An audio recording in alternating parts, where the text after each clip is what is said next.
Hello everyone, welcome back to Sambhav vlog and I hope आप सब लोग बहुत अच्छे से होंगे और बहुत अच्छे से प्रिपेयर कर रहे होंगे। बहुत कम दिन बचे हैं, स्ट्रेस बिल्कुल मत लीजिए, जितना पढ़ा है उसको रिवाइज कीजिए। वन शॉट वीडियोस खाते पीते जब आप खा रहे हो, डेली एक डल रही है, अगर आपकी वो 1.5 घंटे की है, 20 मिनट 1 मिनट एक बार देखा, 20 मिनट एक बार देखा, ऐसे से करते करते आपने जो पढ़ लिया उसमें अपने नोट्स में ऐड ऑन कर लिया और या उन्हीं को ही नोट्स यहाँ पे हैं स्क्रीनशॉट्स ले लिए एंड पढ़ते रहे। ठीक है, सो आई होप वो आपका पर्पस सॉल्व करेगा। So in today's one shot video आज हम कंप्लीट इंटरप्रिटेशन ऑफ स्टैट्यूट्स जो है पढ़ने वाले, कंप्लीट।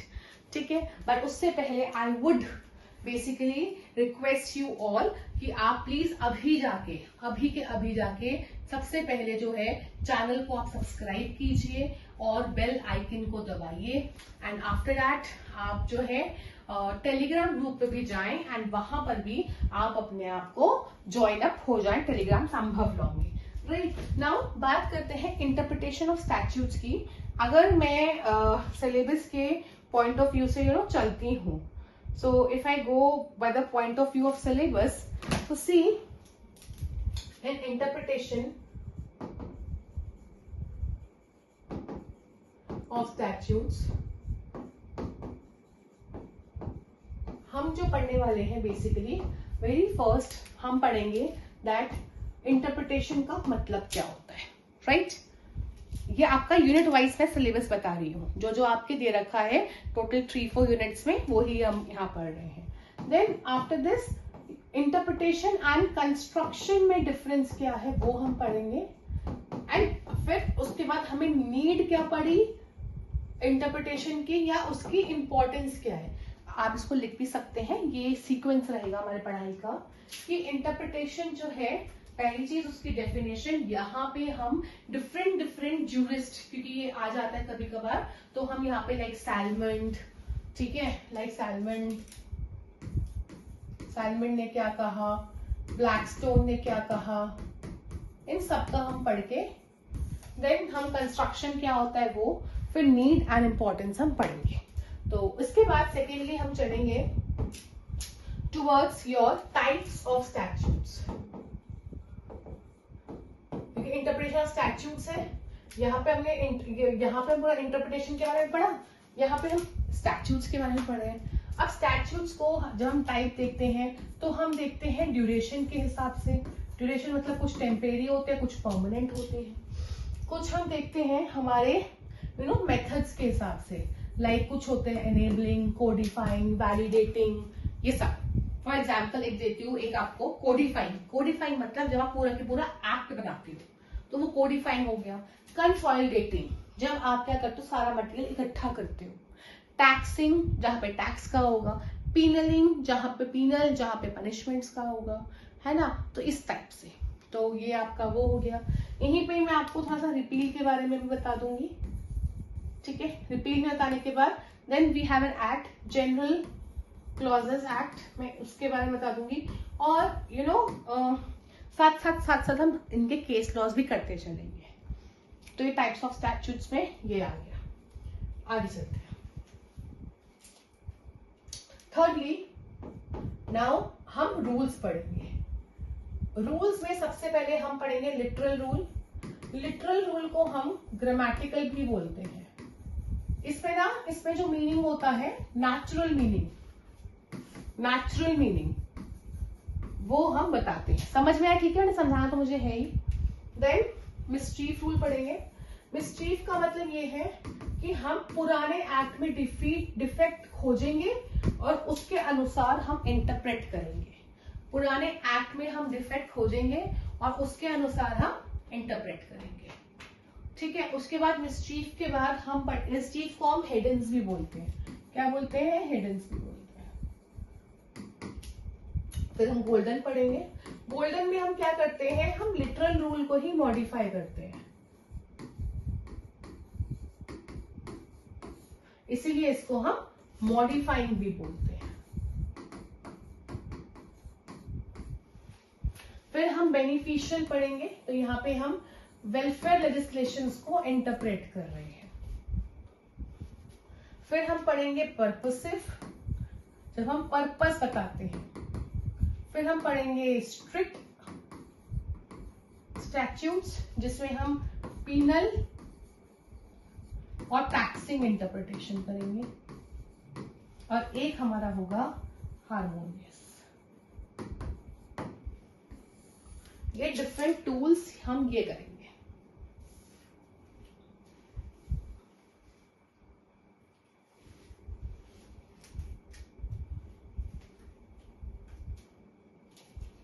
आफ्टर दिस मैं आपको कुछ रूल्स, मतलब कुछ मैगजीन्स बताऊंगी। जैसे आपने एक मैगजीन सुनी होगी, it's them generous.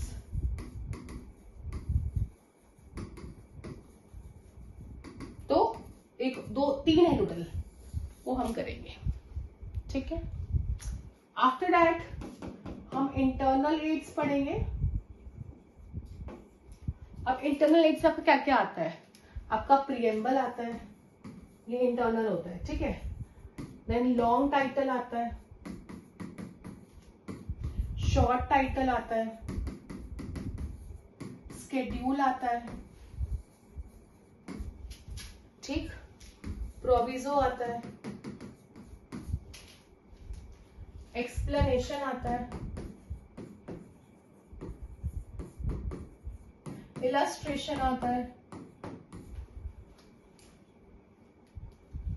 Definition clause आता है,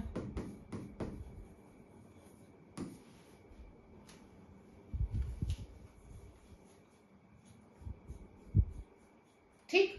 तो ये सब हो गए आपके इंटरनल एड्स। इसके बाद हम पढ़ेंगे एक्सटर्नल एड्स। एक्सटर्नल मतलब आउटसाइड बेयर एक्ट। तो एक्सटर्नल में आपके बिल्स हो गए, पार्लियामेंट्री हिस्ट्री हो गई,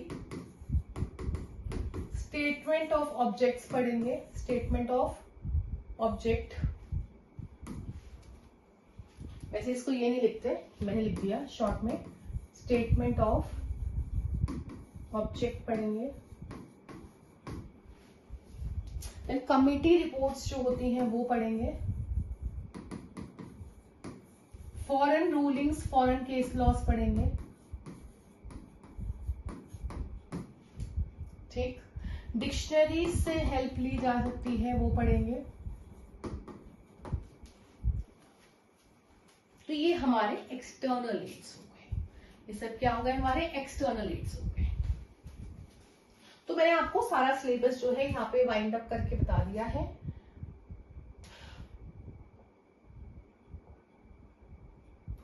वन यूनिट इंटरप्रिटेशन के बारे में, 2 यूनिट स्टैट्यूट्स के बारे में, 3 यूनिट सारे rules, 4 unit all magazines, 5 unit internal और उसी में ही external.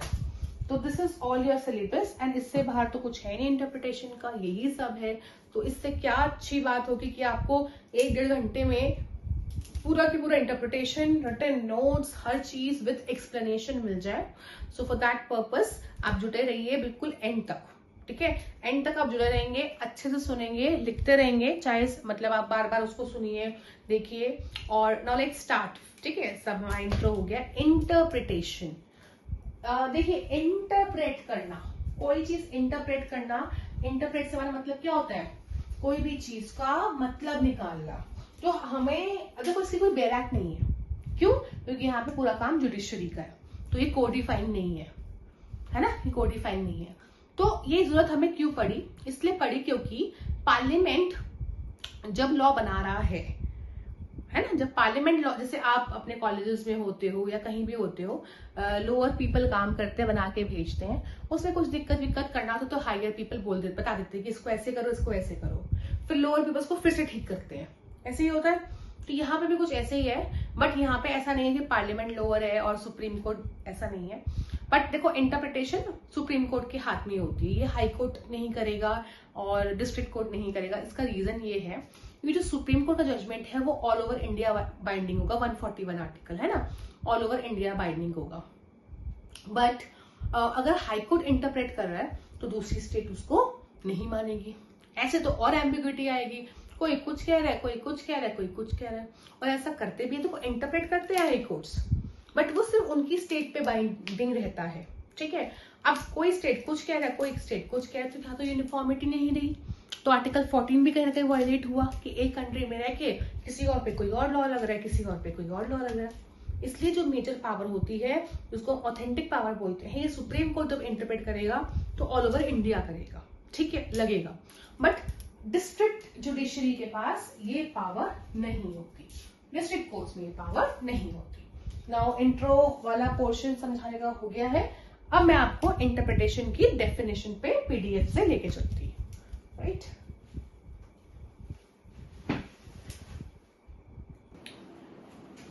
So now let's start with interpretation. देखो इंटरप्रिटेशन क्या होता है, हमारे पास ना 3 ऑर्गन्स हैं। We have 3 organs, one is the judiciary, other is the parliament and third is the administrative executive. तो पार्लियामेंट का काम है लॉ बनाना, बट लॉ अगर आप सोच रहे हो कि ये राज्यसभा लोकसभा में जो ये एमपीज बैठे होते हैं, एमएलएस, वो बना रहे हैं, तो ऐसा नहीं है। पीछे लॉ मेकिंग कमेटीज होती हैं, ठीक है, वो बहुत रिसर्च, उनका डेली रिसर्च चलता रहता है कि कौन सा प्रोविजन कैसे कब किस तरह से इफेक्ट दे रहा है। They do detailed analysis, right. ऐसा नहीं कि वो कैसे भी अपना कर रहे हैं, no, proper detail analysis. But उन्होंने किस इंटेंशन से कौन सा प्रोविजन बनाया है, राइट, किस इंटेंशन से बनाया है, इंटेंशन क्या रही है क्या नहीं रही है, उसको फिर जुडिशरी इंटरप्रेट करता है, ठीक है, क्योंकि वो हमारी न्यायपालिका है। न्याय को किस तरह से एग्जीक्यूट कराना है ये उनका काम है। पार्लियामेंट ने कोई लॉ बनाने में गलती करी है तो उसको अगर मैं बोलूं स्ट्राइक आउट करने का भी पावर पार्लियामेंट जुडिशरी रखता है। बट क्योंकि हमारा जो स्ट्रक्चर है ऑफ आवर कॉन्स्टिट्यूशन या फिर हमारा जो ढांचा है, that is separation of power is there, कि एग्जीक्यूटिव अलग है, जुडिशरी अलग है एंड एडमिनिस्ट्रेटिव पार्लियामेंट अलग है। तो कोई भी किसी के भी अंदर ओवरलैप नहीं करता है, नोबडी ओवरलैप्स इन अदर, कोई किसी में ओवरलैप नहीं करता है। सो चाहे पार्लियामेंट ने कोई लॉ को बनाया है एंड जुडिशरी ने उसको क्या कर दिया है, ओवर रूल कर दिया है। बट जब तक वो वापस ऑन पेपर्स हटके नहीं आता उसको हम नहीं मानेंगे। तो ये सब चीजें हैं, पढ़ेंगे। Interpret, just I wanted to say कि इंटरप्रेट करने का काम किसका है, सुप्रीम कोर्ट का, या मेजरली सुप्रीम कोर्ट का ही होता है, जुडिशरी का काम है। अब इंटरप्रेट करने के टूल्स ही तो होते हैं ना, कि वो कौन सा टूल अप्लाई कर रहे हैं। फॉर एग्जाम्पल कोई सर्जरी हो रही है, सर्जरी के 3 प्रोसेस, अगर स्टोन है तो स्टोन निकालने के लिए रेडियो थेरेपी यूज करेंगे, लैप्रोस्कोपी यूज करेंगे, या कट मार के करेंगे। So we have different procedures, हर चीज का प्रोसीजर होता है। तो वो भी आप ये मान लो इंटरप्रेट करने का भी प्रोसीजर है, आप ये मान सकते हो कि इंटरप्रेट करने का भी क्या है, हमारे पास प्रोसीजर है। तो लेट्स स्टार्ट। पहले हम इंटरप्रिटेशन की डेफिनेशन के बारे में बात करते हैं। देखिएगा, meaning of interpretation, the essence of law, पढ़ेंगे फटाफट होता रहेगा। The essence of law lies in the spirit, मतलब लॉ जो है स्पिरिट में, कि वो कैसे चल रहा है। लेटर जो लिखा हुआ है वो तो ठीक है, बट चलना तो ठीक चाहिए ना। Lies in the spirit, for the letter is significant only has been the external manifestation, because जो पार्लियामेंट ने जो बेयर एक्ट्स में लिखा है वो सिर्फ बाहरी है, वो सिर्फ दिख रहा है आपको, ठीक है, of the intention that underlies it, but actual में what practically क्या हो रहा है, that matters। तो वहां पे इंटरप्रिटेशन काम आता है। अब ये बोला किसने है, सैलमन ने बोला है। इंटरप्रिटेशन में आपको ऐसे मिल सकते हैं कि ये who said, ठीक है। सैलमन ने एक चीज और बोली थी, दैट बाय इंटरप्रिटेशन और कंस्ट्रक्शन, दोनों में वैसे डिफरेंस भी होता है। What we actually mean is, it is a process by which court seeks to ascertain the meaning of the legislature. हमेशा ना ये मतलब जब पार्लियामेंट कोई लॉ बनाता है तो जुडिशरी का फर्स्ट टूल हमेशा ये होता है कि हम उसको कैसे भी करके प्रिजर्व करें, हम उसको कैसे भी करके हम उसे प्रिजर्व करेंगे, ठीक है। बट अगर ऐसा लगता है कि नहीं प्रिजर्व नहीं कर सकते, तभी उसको है वॉइड या व्हाटएवर स्ट्राइक आउट साबित किया जाता है। तो बेसिकली वो क्या कर रहे हैं, वो intent of legislature he find करने की कोशिश कर रहे हैं judiciary through the medium of authoritative forms जो मैंने प्रोसेसेस बताए ना, जैसे कि एग्जांपल बताती हूँ मैं आपको, हार्मोनियस कंस्ट्रक्शन या फिर बेनिफिशियल कंस्ट्रक्शन, इन सब प्रोसेसेस के थ्रू। ठीक है, आगे यहां पे पढ़ते हैं। Interpretation means the art of finding out true sense of enactment. हर जगह पे वर्ड्स को इंटरचेंज कर दिया, पर जो मैंने आपको बताया है मीनिंग उसका वही है। By giving the words of enactment there natural and ordinary meaning. तो ये मैं बताया ना, हमेशा इंटेंट ये रहेगा कि जो लेजिस्लेचर कहना चाह रहा था नेचुरली, हम उसको वो ही इंटरप्रेट करें। And this is somewhere also called as literal rule. ऐसा होता है ना, लिटरली ऐसा हुआ, आप टर्म्स लिटरली ऐसा हुआ, लिटरली ऐसा हुआ मतलब नेचुरली, एक्चुअल में, सच में ऐसा हुआ। ठीक है, it is a process of asserting the true meaning of the words. तो यहाँ पे आई टोल्ड यू ना, लिटरली ऐसा हुआ, सच में ऐसा हुआ। So the true meaning of the words are determined here. The court is not expected to interpret arbitrarily. Court का मतलब, कोर्ट की मनचाही नहीं चलेगी। कोर्ट wants कि इसका इंटरप्रिटेशन आज चेंज हो जाए, इसका आज ये हो जाए, ऐसा नहीं होगा। जो कि suitable रहेगा वही होगा। Court is not expected to interpret arbitrarily, and therefore there have been certain principles which have been evolved out of the continuous exercise by the court. These principles are only called rules of interpretation. मैं आपको क्यों line by line meaning समझा रही हूँ, क्योंकि IOS मतलब interpretation of statute से जो क्वेश्चंस आते हैं कभी कभी आपके लाइन फॉर्मेट में आ जाएंगे कि अच्छा इंटरप्रिटेशन का मतलब ये है, अच्छा इसका मतलब ये है, या ऐसे है या वैसे है। So you should know that, आपको जो है पता होना चाहिए। ठीक है, चलिए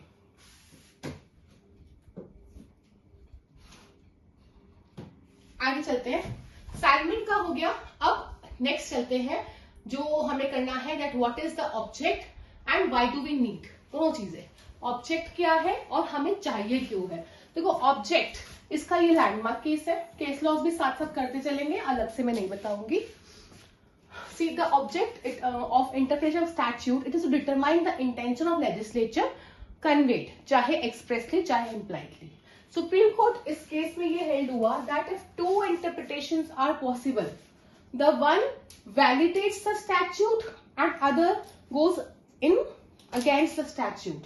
The one which favors the statute must be preferred. So interpretation is the primary function of the court. मैं आपको सब समझा चुकी हूँ इंट्रो में अभी। The court interprets the legislature whenever dispute arises before the court. Since the will of legislature is generally expressed in the form of statutes, the prime concern of court is to find out the intention of the legislature. तो ये क्या बोल रहे हैं, ये बोल रहे हैं कि कोई डिस्प्यूट जब अराइज होता है कोर्ट के सामने, तभी कोर्ट जो है इंटरप्रेट करता है। ठीक है, एंड कोर्ट का प्राइमरी फंक्शन ही इंटरप्रेट करना है। ठीक, बट कोर्ट कैसे इंटरप्रेट करेगा? हमारे पास दो इंटरप्रिटेशंस है पॉसिबल, दो व्यूज। एक वो व्यू है जो एक्चुअली में पार्लियामेंट ने जो लिखा है वही, एक वो जो अगेंस्ट दैट जाता है। तो जो पार्लियामेंट के फेवर में जा रहा है ना, हम वही लेंगे। आई टोल्ड यू ना, कोर्ट कभी भी आर्बिट्रली एक्ट नहीं कर सकता, और हमेशा कोर्ट यही ट्राई करेगा कि स्टैट्यूट को प्रोटेक्ट करे। उसका रीजन क्या है? उसको अवॉइड कर देंगे, ठीक है, तो लोग ऐसा समझेंगे अरे एक बनाता है लॉ, एक वॉइड करता है, वो बना रहा है, वो लॉ फिर हट जा रहा है। तो एक डिसिप्लिन नहीं रहेगा कंट्री में, एक ऑर्गेनाइज्ड फॉर्मेट नहीं रहेगा। ठीक है, और सच्चाई से विश्वास उठना शुरू हो जाएगा, and all and all and all, ऐसा सब। ठीक, ओके, नेक्स्ट चलते हैं।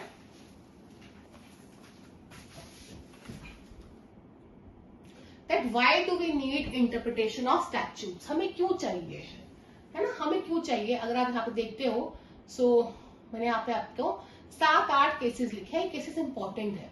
सो it is important because of the inherent nature of legislation as source of law. कि लेजिस्लेशन जो है सबसे मेन सोर्स, हमारा one of the main sources legislation ही है। तो उसको इंटरप्रेट करना इज वेरी इंपॉर्टेंट, बिकॉज अगर हम उसी को नहीं पढ़ पा रहे हैं तो हमारा लॉ ही नहीं है ना। ठीक, next, the process of making statute and when the question is asked in the court takes place separately from each other, therefore interpretation serves the bridge। क्योंकि क्या है, बना तो लॉ पार्लियामेंट रहा है, बट वो लॉ काम कहाँ पे आ रहा है? कोर्ट में। तो जहां जहां दिक्कत पड़ेगी फिर कोर्ट उसको एज ब्रिज सॉल्व करता रहेगा। अब इसके बाद ये आप लर्न करेंगे।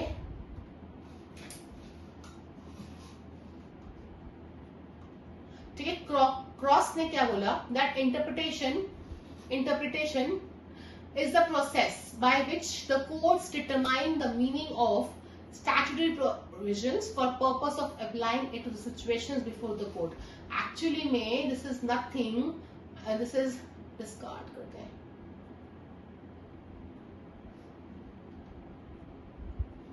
हाँ, actually में this is nothing but I must say आपको ये लर्न करनी है टर्म्स, बट आप लर्न कैसे करोगे कि अगर interpretation is the process by which court determine the meaning of the, आप ऐसे टर्मिनोलॉजी जैसे आप जूरिस्ट में स्टेटमेंट्स लर्न करते हो ऐसे यहां लर्न कर लो।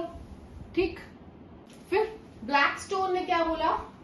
Blackstone said that the most fair and rational method, सबसे फेयर और सबसे सटीक मेथड, आप इस तरह से लर्न कर लो कि सबसे फेयर और सटीक जो है, फेयर का कंसेप्ट ब्लैकस्टोन ने दिया है, is by exploring the intention through text. जो टेक्स्ट में लिखा है आप उसी को आगे लिखे हो, राइट? देन ये आपको पता ही, आप इस केस आपने सुना होगा ये, ठीक है? तो Keshav mills case is important case. उसके बाद चलते हैं Pandian chemicals limited versus CIT. So in this case it was held that the rules of interpretation would come into play only if there is doubt with regard to the express language. आपके पास 4 options होंगे, तो this is a case which deals with interpretation of statute.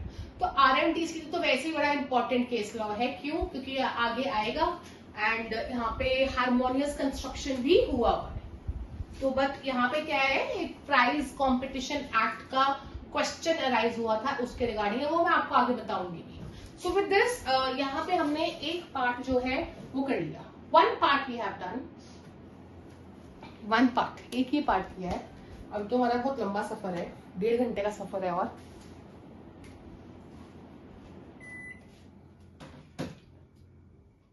ना यहाँ पे ना हम classification कर रहे हैं, राइट? कि हमारे जो स्टैट्यूट्स होते हैं वो किस किस टाइप के होते हैं। लेट्स सी, एक होता है टेम्परेरी। टेम्परेरी वो है जो कुछ ही टाइम के लिए आया है ना? लाइक फॉर एग्जाम्पल उस एक्ट का टेन्योर 5 years या 10 years। आपको मैं एग्जाम्पल दो, एग्जाम्पल देती हूँ। जब कॉन्स्टिट्यूशन में एक अमेंडमेंट हुआ था कि SC एंड ST के जो प्रोविजंस हैं वो उन पर, मतलब जो रिजर्वेशन एंड ऑल प्रोविजंस है 10 साल के लिए ही अप्लाई होंगे, तो ये टेम्परेरी है। जो ये आपने अगर कॉन्स्टिट्यूट पढ़ा होगा तो उसमें है ये, तो ये टेम्परेरी है, ये अमेंडमेंट एक्ट टेम्परेरी हुआ था। बट ये क्या होता है, हर 10 साल के बाद इसको बढ़ा देते हैं, हर 10 साल के बढ़ा देते हैं। सो ऐसे ऐसे कर करके बढ़ा रहे हैं, बट है तो टेम्परेरी ना, हो सकता है कभी जाके खत्म हो जाए। इट्स टेम्परेरी, परमानेंट नहीं है, right? Now what is permanent? जो जिसका कोई भी टाइम पीरियड मेंशन नहीं है, तो इसका मतलब ये है कि वो हमेशा के लिए है। अब उसको अगर आपको चेंज करना है तो प्रॉपर आपको अमेंडमेंट करना होगा, और या फिर उसको रिपील मतलब निरसित करके दूसरा लाना होगा। ठीक है, जैसे फॉर एग्जांपल SRA था पुराना वाला, उसको रिपील करके न्यू एक्ट आया। ठीक है, कंज्यूमर प्रोटेक्शन एक्ट था पुराना वाला, उसको रिपील करके 2019 का आया। ठीक, उसके बाद ये तो टाइम के अकॉर्डिंग था।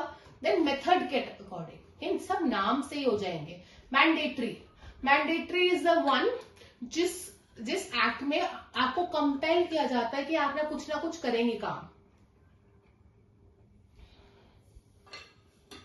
That you are required to do something.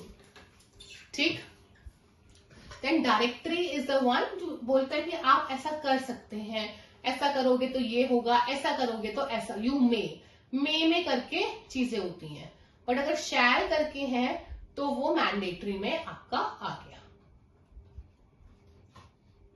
ठीक, नाउ सबसे इंपॉर्टेंट यहां पे ऑब्जेक्ट है। सी, कोडिफाइंग स्टैट्यूट की अगर हम बात करते हैं, कोडिफाइंग का मतलब क्या होता है कि एक साथ लेके आना, एक साथ। कोडिफाइंग मीन्स दोनों का मतलब एक ही है बेसिकली, बट बताती हूँ। कोडिफाइंग का मतलब क्या है, जैसे एक है आपका कंसोलिडेट। आपने अगर सीआरपीसी का प्रियम्बल देखोगे, जब भी प्रियम्बल में कंसोलिडेट वर्ड यूज होगा तो मतलब ये है the law on that is exhaustive, मतलब अपने आप में पूरा है। एग्जॉस्टिव अपने आप में पूरा है, ठीक है। कंसोलिडेट जैसे कि सीआरपीसी हो गया, सीपीसी हो गया, आपका एविडेंस आईपीसी हो गया। So law on this now is complete, आपको कहीं और जाने की जरूरत नहीं है। Now if you go to SRA, SRA अपने आप में कंप्लीट नहीं है। क्यों? SRA is a part of contract, ठीक है। तो एसआरए कॉन्ट्रैक्ट पार्टनरशिप्स होगा, ये आपस में सब इंटरलिंक्ड है, even TPA also to some extent, क्योंकि हर कोई कॉन्ट्रैक्ट है बट हर कोई एक स्पेशल कॉन्ट्रैक्ट है, ठीक है। सो वो सब कंसोलिडेट नहीं है, मतलब पूरा लॉ नहीं है, लेकिन प्रोसीजरल लॉ पूरा है ये, ठीक। तो ये हो गया कंसोलिडेट का मतलब। कोडिफाई का मतलब क्या होता है समझना, हिंदू लॉ और मुस्लिम लॉ से ना। जब आप मुस्लिम लॉ पढ़ते हो तो आप ऐसे पढ़ते हो, ओके मैं आज आपको निकाह पढ़ाने वाली हूँ, उसमें ऐसा ऐसा हुआ था, 3 टाइप्स ऑफ मैरिजेस होती हैं, देन डाइवोर्स पढ़ेंगे, मैरिज में बातिल फासिद ये सब पढ़ेंगे। तो कहीं भी मैं सेक्शंस नहीं बोल रही हूँ, I am not saying any sections there, but if we talk about Hindu law पहले अनकोडिफाइड था, अब जाके क्या हो गया, कोडिफाई हो गया। कोडिफाई मतलब बेयर एक्ट कर देना, कोड्स दे देना, मतलब नंबरिंग कर देनी। कोडिफाई से मतलब क्या हो गया, नंबरिंग कर देनी। तो अगर एक्ट्स का बेयर एक्ट बन गया है तो वो कोडिफाई हो गया। अब कौन कौन से लॉज कोडिफाइड नहीं है, तो मुस्लिम लॉ हो गया, टॉर्ट्स हो गया। उसमें आप कैसे पढ़ते हैं, थ्योरी के रूप में, ऐसे हुआ फिर ये केस आया, ऐसे हुआ फिर ये केस आया, ठीक है। नेक्स्ट चलते हैं डेक्लरेटरी स्टैट्यूट। डेक्लरेटरी स्टैट्यूट मतलब जो सिर्फ डिक्लेयर करता है कि देखो ऐसे होगा तो ऐसे हो जाएगा, बस वो सिर्फ बता रहा है, डिक्लेयर कर रहा है, और कुछ भी आपको उसके इफेक्ट्स एंड ऑल नहीं दे रहा है। Only it is declaring. For example register partnership act में दैट इज डिक्लेयरिंग कि आपको पार्टनरशिप अगर आप रजिस्टर करते हो, है ना, तो ये बेनिफिट्स होंगे, बट नहीं भी करोगे तो कोई हार्म नहीं है, तो वो सिर्फ डिक्लेयर कर रहा है, ठीक है। Next is remedial. रेमिडियल का मतलब ये है जहां पे आपको रेमेडीज दे रखी हो कि इसकी रेमेडी ये है, इसकी रेमेडी ये है, इसकी रेमेडी ये है। इसका सबसे बड़ा एग्जांपल तो आपका एसआरए है, उसमें आपको 7 तरह की रेमेडीज दी है कि अगर आपको कोई डिस्प्यूट एंड ऑल है तो आप क्या कर सकते हो, उसमें रिकवरी ऑफ पोजेशन ले सकते हो, आप उसमें डेक्लरेटरी डिक्री पास करा सकते हो, आप उसमें इंजंक्शन ले सकते हो, आप उसमें रेक्टिफिकेशन करा सकते हो, आप उसमें रेसिशन करा सकते हो, आप उसमें कैंसलेशन करा सकते हो। रेमेडीज भर भर के हैं, रेमेडीज जो है यहाँ पे भर भर के हैं, ठीक। इतना करें, फिर हम नेक्स्ट चलते हैं।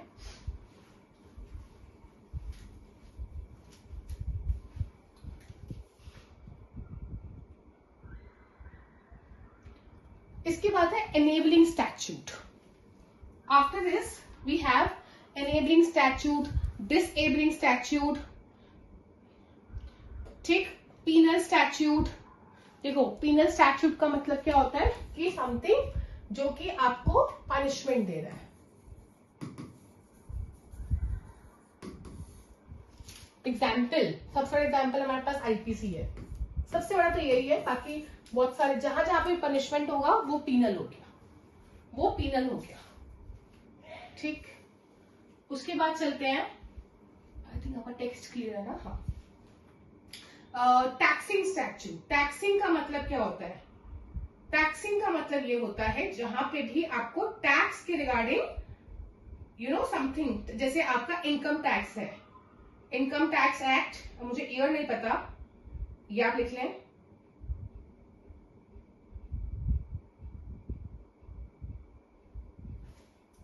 Okay. Example income tax act. Now amending act, amending में पुराना एक्ट वैसा ही रहता है, उसमें कुछ ना कुछ अमेंड करके नई चीजें लाते हैं। जैसे आईपीसी आपका 1860 का रहा, लेकिन उसमें बहुत ही बड़ा अमेंडमेंट 2013 में किया, 2018 में किया। अब तो पूरा के पूरा बीएनएस, भारतीय बीएनएस आ गया, न्याय संहिता, तो वो उन्होंने क्या किया, आईपीसी को रिपील करके, खत्म करके बीएनएस ले आए, वो रिपील हो गया, वो आपका रिपील हो गया। ठीक, लिख लें, बिकॉज लिखा नहीं हुआ है तो आप स्क्रीनशॉट नहीं ले सकते, तो हम giving you 1 minute, just not even 1 minute completely.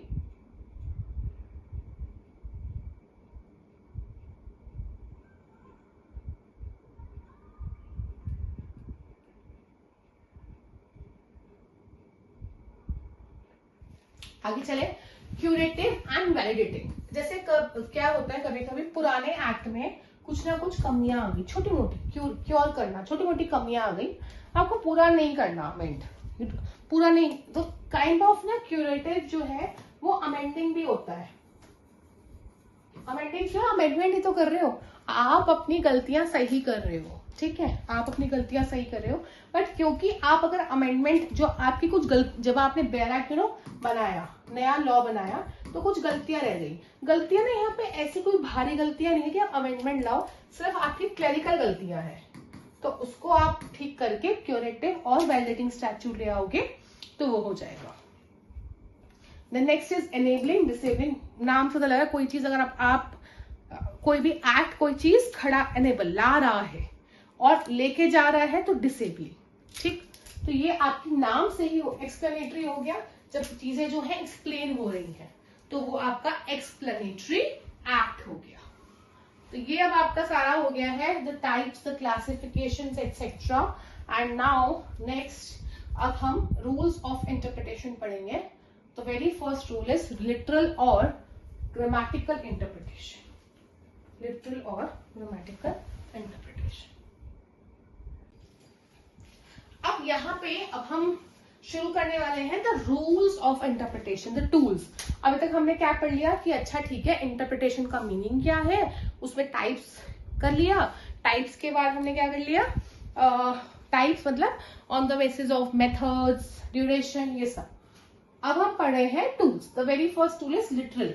वैसे तो मैं आपको समझा ही चुकी हूँ, वैसे तो मैंने आपको समझा ही दिया है that according to this rule the words are given their ordinary and natural meaning, है ना, and if the meaning of such words is clear they should be given effect to whatever is their consequence। मतलब कभी कभी क्या होता है, as such dispute नहीं है, बट क्या होता है, दो पार्टीज है, मान लो, नहीं वो बोलना चाहिए कि नहीं नहीं इसका मतलब तो ये नहीं है, ये होना चाहिए, ऐसे नहीं ऐसा होना चाहिए, तो कोर्ट उसको पढ़ रहा है, जब कोर्ट पढ़ रहा है नेचुरली जो मतलब निकल के आ रहा है, और कोर्ट को नहीं बिल्कुल क्लियरली मतलब ये निकल के आ रहा है, तो उसमें लिटरल रूल ही अप्लाई होगा। तो लिटरल का मतलब क्या है, you are giving ordinary natural meaning, ordinary natural meaning, right. अब यहाँ पे कोर्ट को जो बिल्कुल प्लेन लैंग्वेज है वही मिल रही है, उसमें कोई भी एम्बिग्विटी नहीं है, बट क्योंकि डिस्प्यूट अराइज हुआ इसलिए उन्होंने लिटरल रूल अप्लाई किया एंड इंटरप्रेट कर लिया, एंड इंटरप्रेट आपको कर दिया, ठीक है। क्योंकि इसका रीजन क्या है, the court is under obligation to expound the law as it exist and leave the remedy to the legislature. अगर बाद में कभी हार्श कुछ हुआ तो तब देखेंगे, ठीक है।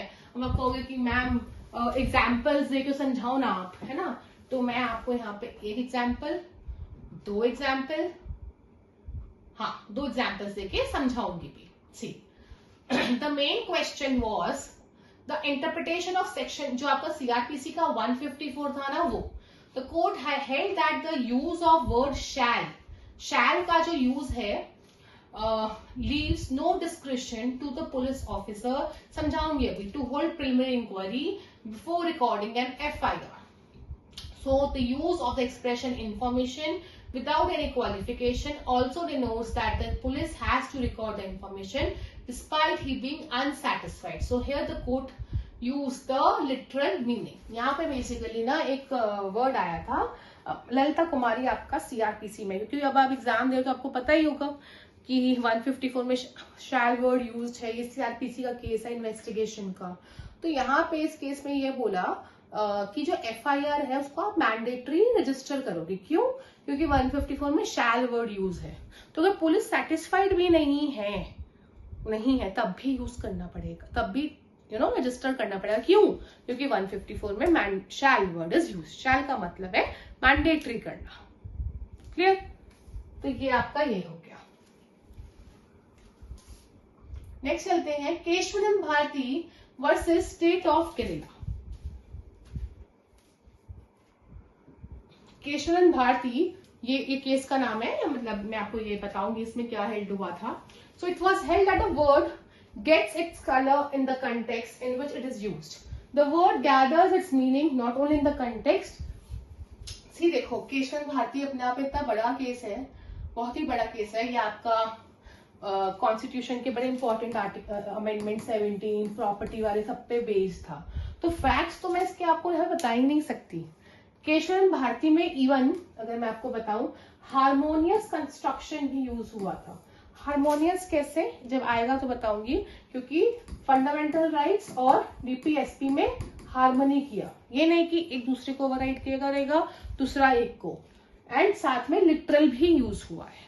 ठीक, तो अगर एग्जाम में आपसे पूछते हैं कि केशवानंद भारती किसका एग्जाम्पल है, फर्स्ट प्रायोरिटी आप हार्मोनियस दोगे, फर्स्ट प्रायोरिटी, क्योंकि मेन इसका है। बट अगर हार्मोनियस आपके ऑप्शंस में नहीं है तो आप लिटरल पर जाओगे, then you will go to the literal. Now with this I am done this one. अब इसके बाद चलते हैं मिस्चीफ। अब मिस्चीफ नाम से ही पता लग रहा है that something fishy is there. कुछ ना कुछ तो गड़बड़ है, something fishy is there. कुछ ना कुछ तो गड़बड़ है ही है ना? चलो बट देखते हैं कि गड़बड़ क्या है। एक सेकेंड, इसको नीचे करते हैं। देखो इसमें, इसको हम फेमसली बोलते हैं हिडन्स रूल, हिडन्स केस। इसको फेमसली क्या बोलते हैं? हिडन्स रूल या हिडन्स केस। नाउ क्या हेल्थ क्या हुआ था इसमें, that the rule of the interpretation was laid down in the, क्योंकि हिडन्स केस इसलिए बोलते हैं क्योंकि वहीं से आया था, हिडन से ही आया था इसलिए बोलते हैं। ठीक है, यहाँ पे ना टोटल ये अगर आप बस इतना पढ़ लोगे आपको ये लॉ समझ में आ जाएगा। So there are 4 steps, total we have 4 steps, that what was the common law before the making of the act। मतलब जब एक्ट बना तो उससे पहले का लॉ क्या था, ठीक है, बट उसमें मिसचीफ क्या था या कोई डिफेक्ट क्या था जिसकी वजह से दूसरा लॉ हमें लाना पड़ा। ठीक है, हमें लाना पड़ा।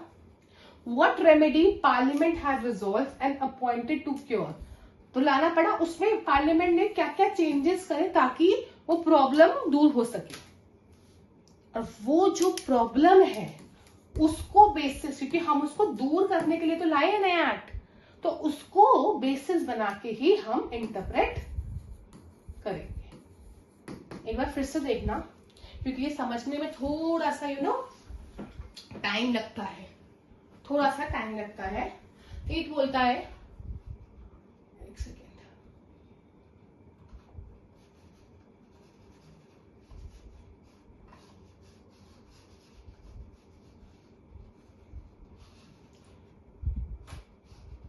ये बोलता है कि ये जो है हिडन्स केस से आया था, जहां पे 4 चीजें यूज करी गई कि व्हाट कॉमन लॉ क्या था, व्हाट वाज द लॉ कि जब एक्ट आया था उससे पहले। ठीक है, बट क्योंकि उस एक्ट में कुछ ना कुछ दिक्कत थी इसलिए ही हमने उसको ओवररूल करके नया लॉ लेके आए। तो जो दिक्कत थी उसको हमने मिसचीफ का नाम दिया, एंड वो दिक्कत हमने देख ली।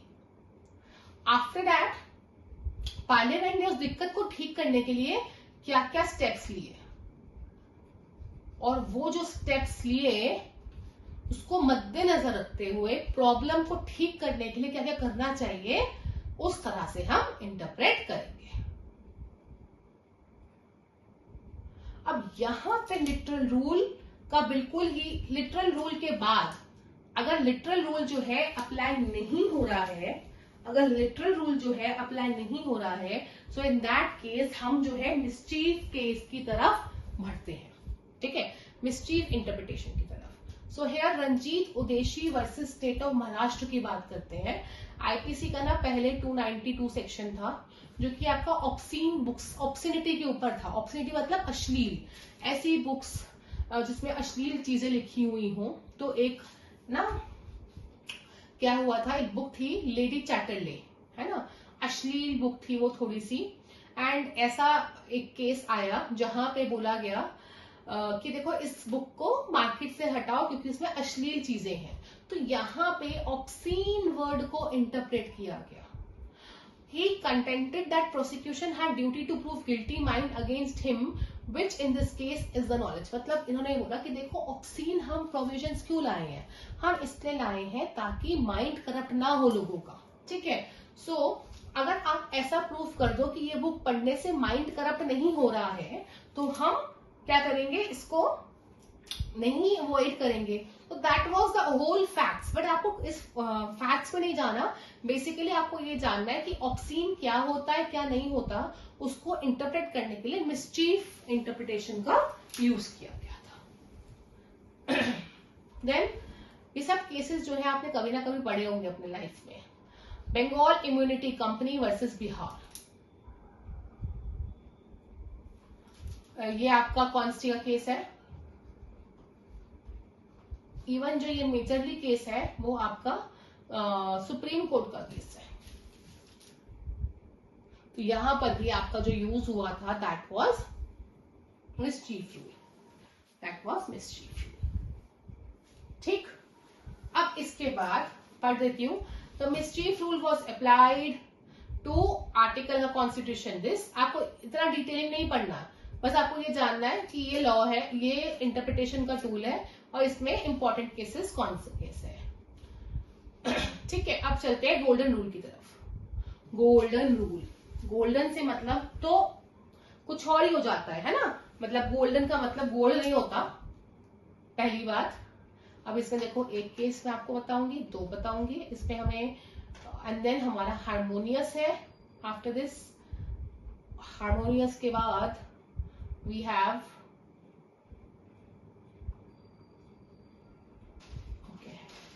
वो दूसरी पीडीएफ में है फिर, ठीक है। चलो गोल्डन रूल करते हैं। What does golden rule says? अब ना जैसे मैं कह रही हूँ golden rule is our next, है ना, गोल्डन रूल है हमारा नेक्स्ट। तो देखते हैं गोल्डन रूल क्या बोल रहे हैं। देखो, this rule is a modification of the principle of grammatical interpretation. Grammatical literal की तरह ही है, ठीक है। So according to this rule, ordinarily the words used in the statute should be given their natural meaning। मतलब literal में तो देखो यही है ना, ध्यान रखना, लिटरल को ग्रामेटिकल भी बोलते हैं, लिटरल को ग्रामेटिकल भी बोलते हैं। So according to this rule, ordinarily the words used in the statute should be given their natural meaning। Literal तो यही बोलता है, but if it leads to, but अगर नेचुरल मीनिंग देने से कुछ ना कुछ दिक्कतें, इनजस्टिस, हार्डशिप आ रही हैं, then the court have to modify। अब कोर्ट को कुछ चेंजेस करने पड़ेंगे, जो भी दिक्कत आ रही है वो हटा के आप मॉडिफाई लेके आओगे, तो that is called as golden rule, उसको हम गोल्डन रूल बोलेंगे। Now, इसमें पढ़ते हैं आगे क्या बोल रहे हैं, that this rule is based on assumption that legislature does not intend certain objects, ठीक है, and any construction leading to any of such objects deserves to be rejected। तब हम इसमें ना ये सोच लेते हैं कि देखो लेजिस्लेचर का इंटेंट तो कुछ और था, लेकिन वो कुछ और गया है, वो ढंग से इंटरप्रेट नहीं हो पाया है, तो हम लेजिस्लेचर के इंटेंट को ही लेके आ रहे हैं, हम जो है लेजिस्लेचर के इंटेंट को ही लेके आ रहे हैं। सो यहाँ पे ना एक point I have missed, just write down that जो गोल्डन रूल है it is modification of literal rule.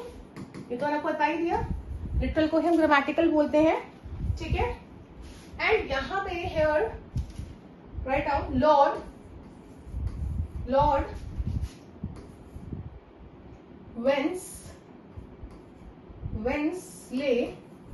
वेंसलेडेल, Lord Wensleydale ने इसको गोल्डन रूल कहा था in the case Grey versus Pearson. Grey versus Pearson, so Grey versus Pearson में इसको golden rule जो है कहा गया है, ठीक, याद लिख लेंगे। फिर मैं आपको इसके लीडिंग केसेस भी बताऊंगी अभी,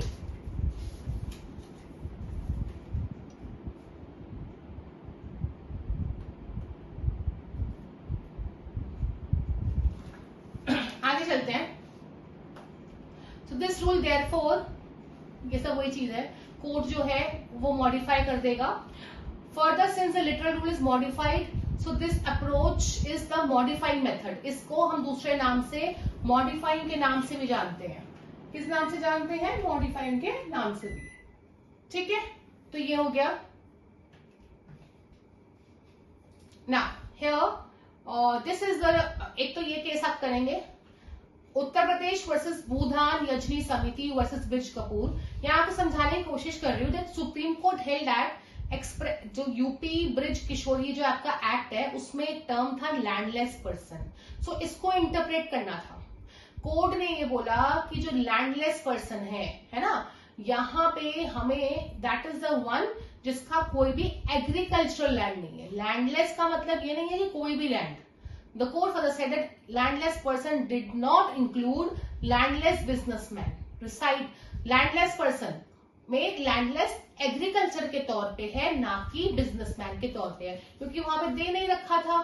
तो अगर हम इसका लिटरल रूल अपनाते हैं तो लैंडलेस का मतलब ऑर्डिनरी मतलब क्या? If we say any person who is landless, तो कैसे भी लैंड ना हो. बट अगर किसी के पास बिजनेस के तौर पे लैंड है तो वो यहाँ पे लैंडलेस नहीं है. ये इंटरप्रिटेशन से आया. अब हमने क्या किया, हमने थोड़ा सा मॉडिफाई किया और हमने यहाँ पे गोल्डन रूल अपनाया. ठीक है, तो ये आप लिखेंगे. एंड इसके अलावा इसके मैं आपको लैंडमार्क केसेस लिखवा देती हूँ. Right down.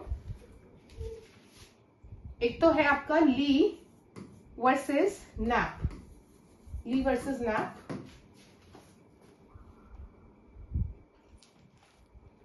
दूसरा union of India versus Philip Tiago. ठीक है, और state of Punjab versus Qaisar Jehan Begum. कर सकते हो तो कर लेना. एंड ये तो नीचे वाला तो करना ही है, वो करना ही है. And grey versus Pearson I have already told you, वो मैंने आपको पहले ही बता दिया है. हाँ, अब हम आते हैं हार्मोनियस कंस्ट्रक्शन पे. Please open, please come to harmonious construction. देखो हार्मोनियस का मतलब क्या है, मैंने आपको बताया पहले, हार्मनी लाना, दोस्ती लाना. हार्मोनियस का मतलब क्या है? हार्मनी लाना. और पहले थोड़ा सा पढ़ के देखते हैं, फिर मैं आपको इसमें लिखवाती हूँ. This rule of interpretation is adopted in those cases जहां पे दो या तो सेक्शंस में या दो स्टैट्यूट्स में दिक्कतें हैं. The rule follows the principle that every statute, her statute का अपना कुछ ना कुछ पर्पस है, उसको हम वली पढ़ेंगे. लेकिन जैसे मान लो दो स्टैट्यूट्स के बीच में कंफ्लिक्ट आया. अगर हम ऐसा कर सकते हैं कि दोनों में दोस्ती कर दें, ना इसको फर्क पड़े ना इसको, या अगर इसको थोड़ा सा फर्क पड़ रहा है तो इसको भी थोड़ा सा ही पड़ रहा है. ठीक है, हार्मनी लाना, तो that is the best solution. But मतलब हम ऐसा नहीं करेंगे कि एक के फेवर में जाए और एक के अगेंस्ट में. इफ इट्स पॉसिबल हम सबसे पहले हार्मोनियस कंस्ट्रक्शन ही करेंगे, चाहे वो दो स्टैट्यूट्स में हो या चाहे दो प्रोविजंस में. रीजन बिहाइंड इज दिस कि केसेस में जब कंफ्लिक्ट होता है हम ये देखते हैं कि जब लेजिस्लेचर ने स्टैट्यूट बनाया ना, उसका कुछ पर्पस था ही था. हमें उसको पर्पस को फुलफिल दोनों के करना है. ये नहीं कि एक को तो आपने अडॉप्ट कर दिया और दूसरे को आपने रिजेक्ट कर दिया. इसका सबसे बड़ा एग्जाम्पल है state of Bombay versus FN Balsara. State of Bombay versus FN Balsara, इसको मैं समझा देती हूँ आपको. ये आपका ना कॉन्स्टिट्यूशन के आर्टिकल 13 में भी आता है, जो आर्टिकल 13 में आपकी डॉक्ट्रिन्स है उसमें. अब यहाँ पे हुआ क्या था, supreme court observe that the expression possession and sale are to be read without any, मतलब दो टर्म्स थी कि पोजेशन का मतलब क्या होना चाहिए और सेल का मतलब क्या होना चाहिए, किस एंट्री में आना चाहिए, कैसे होना चाहिए. ठीक है, तो उसको इंटरप्रेट किया गया क्योंकि वो दो एंट्रीज में फॉल कर रहा था, दो अलग अलग एंट्रीज में, एक लिस्ट 1 में एक लिस्ट 2 में. तो हार्मोनियस किया कि आप दोनों में कर सकते हो इस तरह से. Then we have TMI Pai foundation case. इसके आपको फैक्ट्स करने की जरूरत नहीं है, ये आपने केस पढ़ा है कॉन्स्टिट्यूशन में, यहाँ पे भी हार्मनी आई थी. और नेक्स्ट है CIT हिंदुस्तान बल्क कैरियर्स. यहाँ पे ना ये इंपॉर्टेंट इसलिए है बिकॉज सुप्रीम कोर्ट ने यहाँ पे गाइडलाइंस ले करी दैट द कोर्ट को हमेशा क्लैश अवॉइड करना चाहिए. है ना, इसलिए दोनों को बिना डिफीट करे अगर आप रिकंसाइल कर सकते हो तो ये बेस्ट है, क्योंकि कोर्ट को हमेशा ये ध्यान रखना है that interpretation that reduces one provision to useless number और डेड इज नॉट हार्मोनियस। मतलब अगर वो एक को पूरा ही डेड कर रहा है तो वो हार्मोनी में नहीं है। ठीक, next is MSM Sharma case, यहां पर भी इंटरप्रिटेशन हुआ था और ये जो आपका पार्लियामेंट्री प्रिविलेजेस है ना उसका है ये, this is this section, this case वहां से ये बिलोंग करता है। देन मैंने आपको एक सबसे बेस्ट एग्जांपल बताया था केस लॉस का, केशवानंद भारती, समझने के लिए। यहाँ पे क्या है, versus state of Kerala, fundamental rights versus DPSP में दिक्कत थी तो दोनों को रिकंसाइल किया गया। ठीक है, then one more case is there, KM Nanavati versus state of Punjab, Maharashtra, जो आपका रुस्तम मूवी है ना अक्षय कुमार की, ये इस केस पे बेस्ड है एंड ये आपका IPC का एक बहुत ही लैंडमार्क केस है, तो इसमें भी आपका दिस वाज अप्लाइड। ठीक है, ये हो गया। अब एक लाइन लिखेंगे साथ में, दैट सबसे पहली बार for the very first time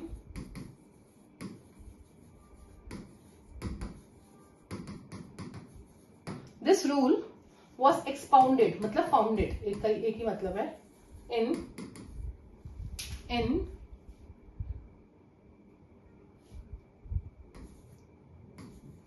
Guyer, GWYER, Guyer CJ, Guyer CJ मतलब चीफ जस्टिस ने किया था, इन, यहां लिख देती हूँ आपको विजिबल है, इन रे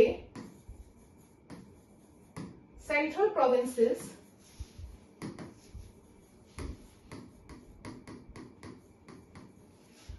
provinces Berar act 1938।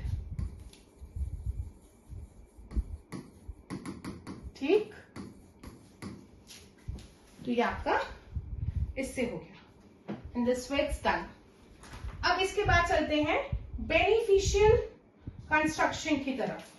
Let's move on towards दो, अब मैं यहाँ पे आपको बताऊंगी बेनिफिशियल, देखो इन माय PDF बेनिफिशियल करने के बाद दिस PDF इज फिनिश्ड। ठीक है, बट मैं यहाँ पे आपको बेनिफिशियल के साथ साथ इक्विटेबल भी बताऊंगी,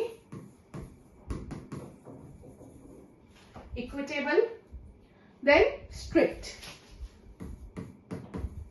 बेनिफिशियल बचा है, इक्विटेबल बचा है, स्ट्रिक्ट बचा है।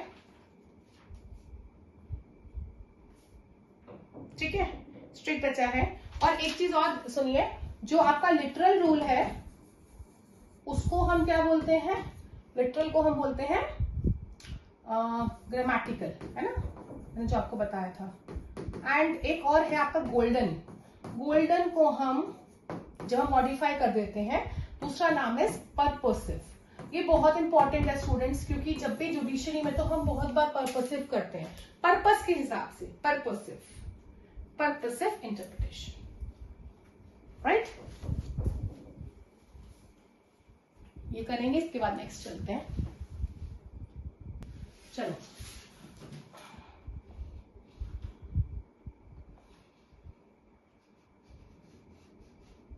एक सेकेंड, अब आ जाओ बेनिफिशियल पे।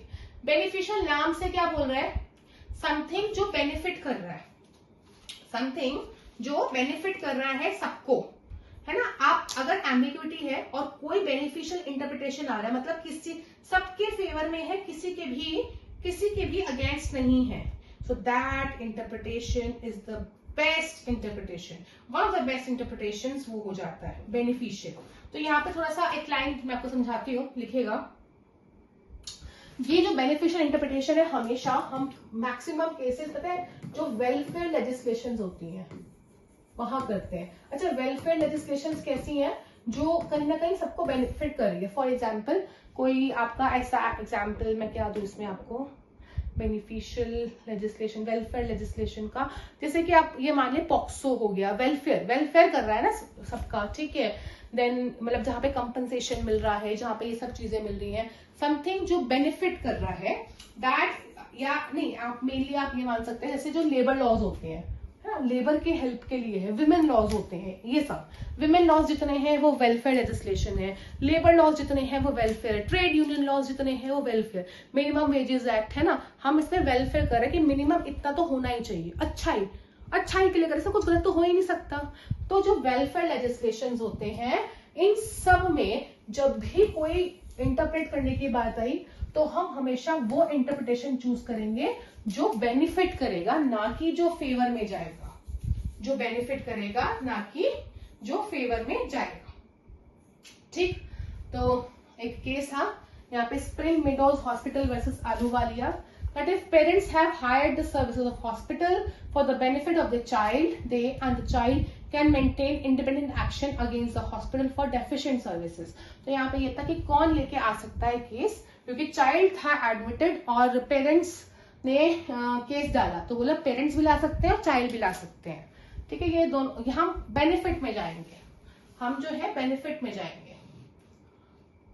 देन ये आपने सुना ही होगा नूर सबा खातून केस है आपका मेंटेनेंस का। अब मेंटेनेंस के भी सारे जो केस लॉस हो जाएंगे वो यही हो जाएंगे, in that way only.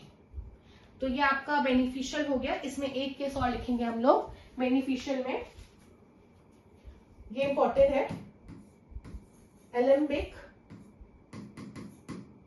Chemicals versus workman. ठीक,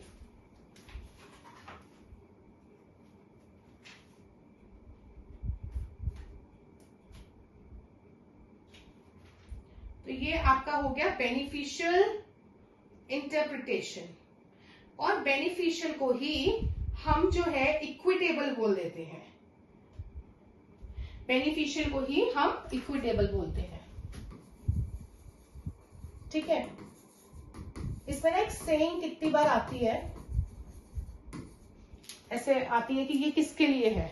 सो write down, beneficial construction is tendency, beneficial construction is tendency rather than a rule।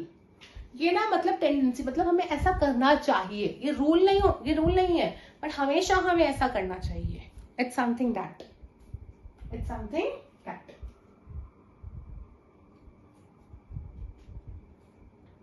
Now next आते हैं rules of strict interpretation, and then इसी में ही हम टैक्सिंग स्टैट्यूट्स ये सब पढ़ेंगे। देखो, अगर हम बात करते हैं आपकी स्ट्रिक्ट इंटरप्रिटेशन की, इसमें एक यहीं पे हम पढ़ लेंगे, क्योंकि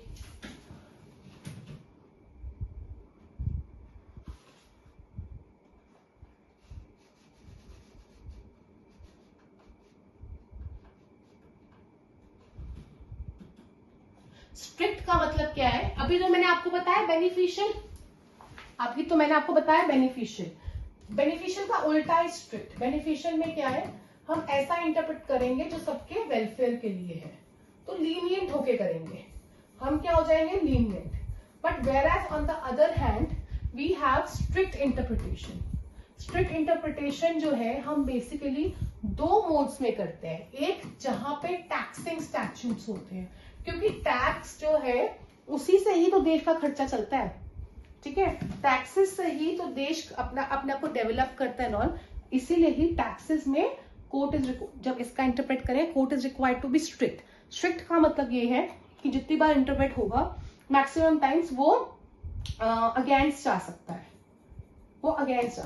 मैक्सिमम टाइम्स।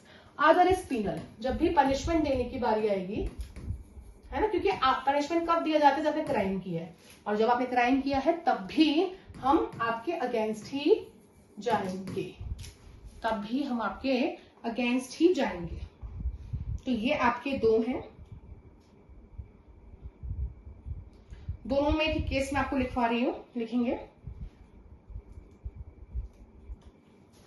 इंडियन केस है MV Joshi versus MU Shimpi.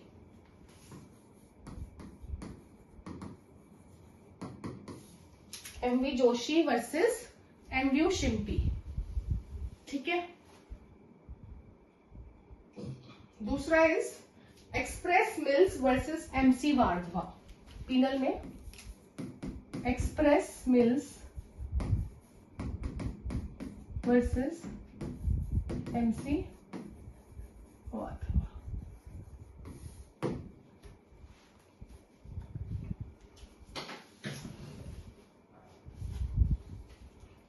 Now after this मैं आपको एक टॉपिक पढ़ाने वाली हूँ which is basically your General Clauses Act 1987. ये जो है ये आपका General Clauses Act 1987 है. इसको इरेज अगेन करना पड़ेगा, अदरवाइज व्हाइट बोर्ड पर भी पढ़ा सकती हूँ, बट यहाँ पे स्पेस है तो यही पढ़ा रही हूँ.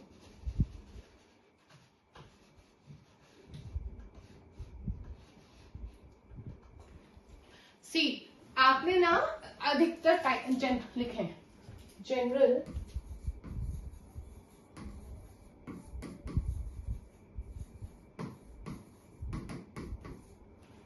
Clauses act it's of 1897.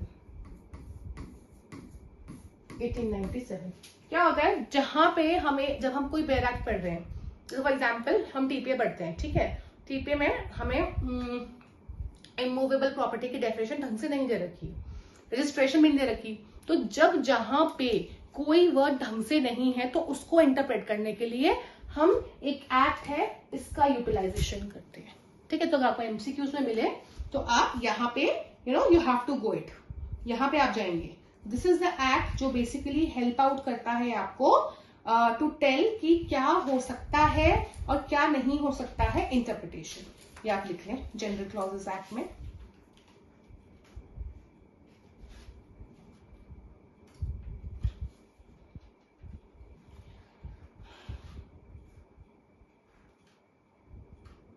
ना एक टॉपिक और है रिपील. जब हम किसी एक्ट को रिपील करते हैं, है ना, तो रिपील वर्ड के बारे में बताना चाहती हूँ. वो जनरल क्लॉज एक्ट के सेक्शन 6, 7 और 8 में है. 6, 7 और 8 में है. और इसका केस है टीकाराम जी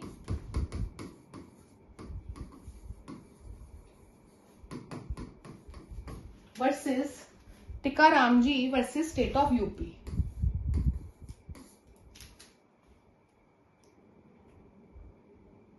बट यहां पे उन्होंने बोला कि जो रिपील करा जाता है, जैसे मान लो इंटरप्रेट के लिए गया, तो सुप्रीम कोर्ट कभी भी रिपील इंटरप्रिटेशन में नहीं कर सकती. Repeal power is only with legislature,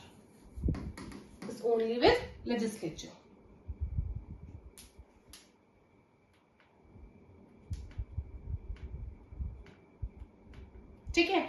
अच्छा मैं रिपीट वाला क्यों बता रही हूँ, मान लो जब इंटरप्रेट किया जा रहा है, सुप्रीम कोर्ट या कोर्ट इंटरप्रेट, सुप्रीम कोर्ट ही करेगा जनरली, इंटरप्रेट कर रहे हैं, तो हो सकता है इंटरप्रेट करते हुए वो किसी भी एक्ट को वाइड कर दे, किसी भी एक्ट का मीनिंग चेंज कर दे, या व्हाटएवर समथिंग. तो इन दैट केस अगर उन चीजों को रिपील करने की नौबत आती है, चेंजेस लाने की, तो वो सुप्रीम कोर्ट नहीं करेगा, वो पार्लियामेंट या लेजिस्लेचर ही करेगा, ठीक है. और स्टेट लॉ है तो स्टेट लेजिस्लेचर भी कर सकता है, अदरवाइज पार्लियामेंट. ये आपका ये हो गया. नाउ आफ्टर दिस एक तो मुझे आपको कराना है एक्सटर्नल एड्स, एक मुझे आपको कराना है इंटरनल एड्स. ये दो टॉपिक बचे हैं, एक्सटर्नल इंटरनल. और इसके बाद 3 टाइप ऑफ मैगजीन्स बची हैं ये, ठीक. So now we'll meet in the next class नहीं, नेक्स्ट टॉपिक. और नाउ वील नॉट मीट, हम अभी कर ही रहे हैं, तो मैंने ये फ्लो में उस तरह से बोल दिया कि अच्छा हमारा ये हो गया जैसे हम नॉर्मल क्लासेस लेते हैं. नहीं, अभी हम पढ़ रहे हैं, हमारा 1 शॉट है. चलो नेक्स्ट टॉपिक इज, पहले हम 3 मैगजीन्स कवर करते हैं, ठीक है. Magazines we are covering. So now अब जो पढ़ने वाले हैं, मैं आपको 3 रूल्स बताऊंगी, ठीक है. तो उसमें पहला रूल इज नॉसिटर ए सॉकस रूल. अब आप बोलोगे मैम ये क्या है, तो ये रूल है तो रूल है. इसका बेसिक मतलब है a man is known by the company he keeps, ठीक. Like birds of feather flock together, मतलब एक जैसी बर्ड्स हमेशा एक साथ रहेंगी. Then a man is known by the company he keeps. कहने का मतलब ये है, मानो एक टर्म ये है, एक टर्म ये है, एक टर्म ये है और एक टर्म ये है, ठीक है। एक ही सेक्शन में 4 टर्म्स है। फाइन, इसका मीनिंग क्लियर है, इसका मीनिंग, इसका मीनिंग, इसका मीनिंग हमें खोजना है, इंटरप्रेट करना है। सो क्या है, क्योंकि ये क्या बोल रहा है, अ मैन इज नोन, इसको हमने मान लिया man, a man is known by the company he gives. अब इसने कंपनी में रखे हुए ये, तो जैसा इनका मीनिंग, जिस तरह का मीनिंग होगा, जिस वे में इनका मीनिंग होगा, इसको जो है उसी तरह से इंटरप्रेट किया जाएगा। That is what this rule says. The rule says that the words used in an act of parliament derive their meaning with reference to the word found in the immediate connection. तो हम क्या करते हैं, immediate उसका connection किसके साथ है उस तरह से हम ढूंढते हैं। They take it as it were their color from each other. हम क्या बोलते हैं कि ये सब एक ही बोलते हैं, थाली के चट्टे बट्टे हैं, एक ही रंग के हैं, इस तरह से, ठीक है। That's the meaning. The philosophy behind the rule is that the meaning of the doubtful word may be ascertained. इसका बेसिकली ये क्या बोलता है कि हम जब इंटरप्रेट कर रहे हैं तो हम ये सोचते हैं कि लेजिस्लेचर ने यही तो सोचा होगा ना कि एक जैसे चीजों को हमेशा एक साथ रखें। हम भी ऐसे करते हैं, अगर घर में क्या होता है, फॉर एग्जांपल बाथरूम है, तो बाथरूम में बाथरूम की चीजें रहेंगी, बाथरूम में आप अपना सोप, हैंड वॉश, ये सब रखोगे, बट लिपस्टिक्स एंड ऑल तो नहीं रखोगे, वो आप ड्रेसिंग टेबल पे रखोगे। ड्रेसिंग टेबल सारा ब्यूटी पार्लर का सामान रहेगा, तो सिमेट्री, एक जैसा सामान इधर, एक जैसा सामान इधर। तो ये हमारा वो है, लाइक रूल ऑफ नेचर ही है, ये रूल ऑफ नेचर है। अगर ऐसे लोग आप देखते हो तो आप नॉर्थ से साउथ अगर जाओगे तो सबसे ऊपर आपको कश्मीरी पहाड़ी टाइप मिलेंगे, फिर वो धीरे नीचे आते थे, कम पहाड़ी होते होते देन ऐसे होंगे, एंड देन उसके नीचे जाते जाते आपको साउथ इंडियन का एक कल्चर बिल्कुल अलग मिलेगा। तो जैसे और नीचे जाओगे, मतलब आसपास के लोग थोड़े थोड़े सेम से मिलेंगे, ये कल्चर है, ये इस तरह से है। सो जैसे फॉर एग्जाम्पल मैं त्रिपुरा गई थी एक बार, तो वहां पे लोग सब बंगाली ही बोल रहे थे। क्यों? आसपास क्या है, वेस्ट बंगाल सटा हुआ है वेस्ट बंगाल, तो उनको बंगाली सबको आती थी। अब जैसे मेरा होम टाउन पहले सहारनपुर था, अब बिफोर मैरिज, ठीक है, तो सहारनपुर थोड़ा सा एक पंजाब के एरिया में पास है, तो मैक्सिमम लोग सब पंजाबी जानते हैं और बोलते भी हैं। तो इस तरह से आपको मैं क्यों समझाया, ताकि आप समझ सको इसका रीजनिंग बिहाइंड। अब इसमें जो है कुछ ज्यादा लंबा चौड़ा तो मुझे आपको इसमें लिखवाना नहीं है, ठीक है, तो आप इसमें वो लिखेंगे, केस लॉज लिखेंगे, लिखें।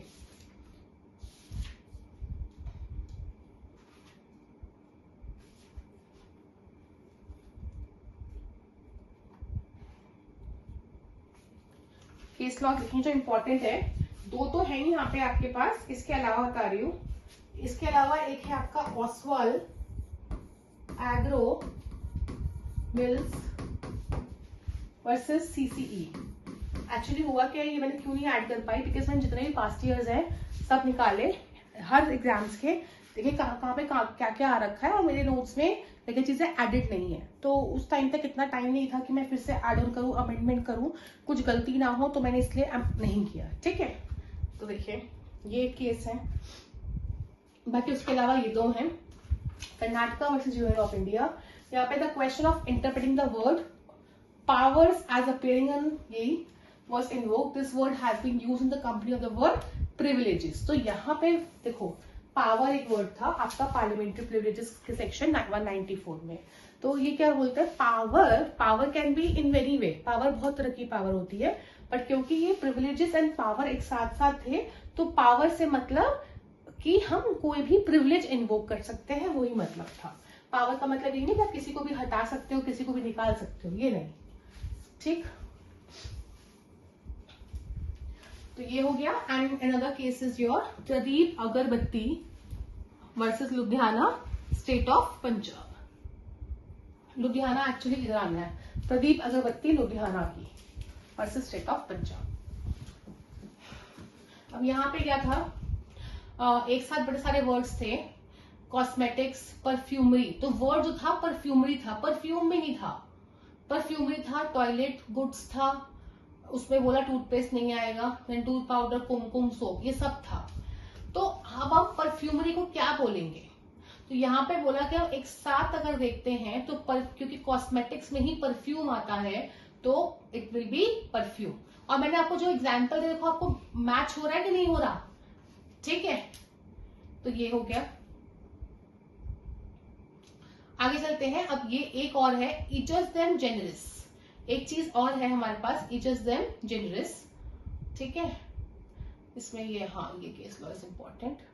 और अच्छा मैंने ये नहीं लिखा, एक और मैं बताऊंगी, वो मैंने नहीं लिखा है तो मैं लिख दूंगी यहाँ पर ना। व्हाट डज ईचस देम जेनरिस, जितना जितना मैं मार्क करती हूँ ना वही इंपॉर्टेंट है, उससे ज्यादा नहीं है। ठीक है, चलो अब हम बात करते हैं ईचस देम जेनरिस की। देखो हुआ क्या, ये ना आपने सुना भी होगा, ऐसा नहीं है कि आपने ये नहीं सुना है, सुना होगा। The expression ejusdem generis means of the same kind। जब आप आर्टिकल 12 ऑफ कॉन्स्टिट्यूशन पढ़ते हो तो वहां पे स्टेट की डेफिनेशन गिवन है। ठीक है, तो उसमें बोला कि स्टेट जो है आपका पार्लियामेंट है, स्टेट जो है आपका स्टेट लेजिस्लेचर है, स्टेट जो है आपका local authority corporation and all है, और local authorities and other authorities. तो यहाँ पे what do you mean by other authorities, इसी के लिए ही इतने सारे केस लॉज हैं। तो वो बताता है कि ठीक है ओएनजीसी भी है, कोई बताता है ये भी है, कोई बताता है ये भी है। तो what interpretation tool has been used here is ejusdem generis. They said that क्योंकि ऊपर के जो तीन है, जो ऊपर के तीन है ये सारे ऐसे हैं विच शोज कि समथिंग जो काम कर रहे हैं लॉ बनाने का, ये नेशनल लेवल पे कर रहे हैं, ये स्टेट लेवल पे और ये डिस्ट्रिक्ट लेवल पे कर रहे हैं। तो अदर अथॉरिटी भी कुछ ऐसा ही होगा जो छोटे मोटे एरियाज, छोटे मोटे सेगमेंट्स का लॉ बनाए। लाइक ओएनजीसी हो गया, ओएनजीसी किसका लॉ बनाएगी? ऑयल रिलेटेड चीजों का, अपने उसमें अपने दायरे में। तो इस तरह से जो चीजें हैं, ट्रस्ट बोर्ड हो गया, electricity board for example, electricity board हो गया, ये भी स्टेट हो सकता है। वो क्या, वो किसका लॉ बनाएगी? इलेक्ट्रिसिटी के ऊपर पूरा की पूरा। तो इसमें ईचस देम जेनरिस वर्ड को इस तरह से इंटरप्रेट किया गया। और थोड़ा सा देखोगे कि जो ऊपर और नीचे है समवट सिमिलर है। ऊपर वाला क्या बोल रहा है, नॉस्ट्रल वाला, कि हम उसको इंटरप्रेट ऐसे करेंगे जैसे ऊपर की चीजें थी, है ना? तो ऑलमोस्ट सेम है। पहला ईचस देम जेनरिस के बारे में लिखो, where the specific words are followed by the general words। ठीक है, where the specific words are followed by the general words। देखो ये क्या है, जनरल वर्ड्स है, फिर एक स्पेसिफिक वर्ड आया, where the specific words are followed by general words, this doctrine is invoked। ठीक है, दिस डॉक्ट्रिन इज इन्वोक्ड। अब कहने का मतलब ये है कि when general words follow the particular words, then the general words are constructed as limited to the things of the kind as specified। ठीक है, कहने का मतलब ये है जो ऊपर तीन का है वही नेक्स्ट का हो जाएगा। दिस प्रिंसिपल इज लिमिटेड, ये बस और कुछ इतना जानने की जरूरत नहीं है। ये आपका हो गया ईचस देम जेनरिस। अच्छा, और एक अगर बताऊं, ये ना ऊपर वाले का ही एक्सटेंशन है। ये ऊपर नॉस्ट्रल रूल का तो एक्सटेंशन है, उसी को तो उन्होंने एक्सटेंड कर दिया अगर देखा जाए तो, है ना? अब इसमें वेरी इंपॉर्टेंट केस हमदर्द दवाखाना वर्सेस यूनियन ऑफ इंडिया। बात आई थी रू अफ़ज़ा की, कि रू अफ़ज़ा पे अप्लाई होना चाहिए या नहीं।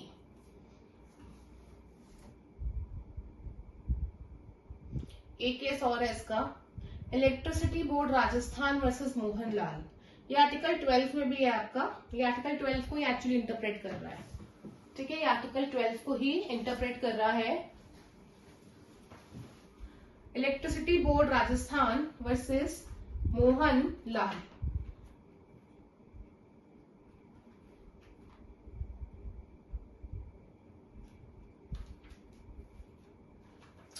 ठीक, अब ना हम चलते हैं व्हाइट बोर्ड की तरफ। अब मुझे आपको कुछ चीजें बतानी है।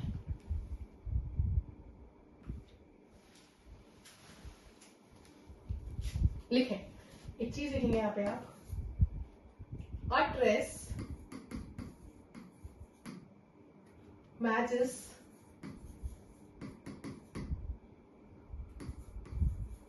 वेली एट गुआम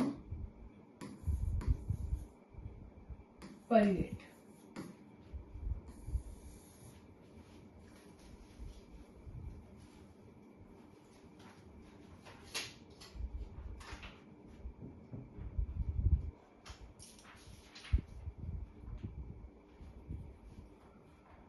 देखो इस मैगजीन का मतलब क्या है, बेटर द एक्ट, इसको रेडी करा जाए,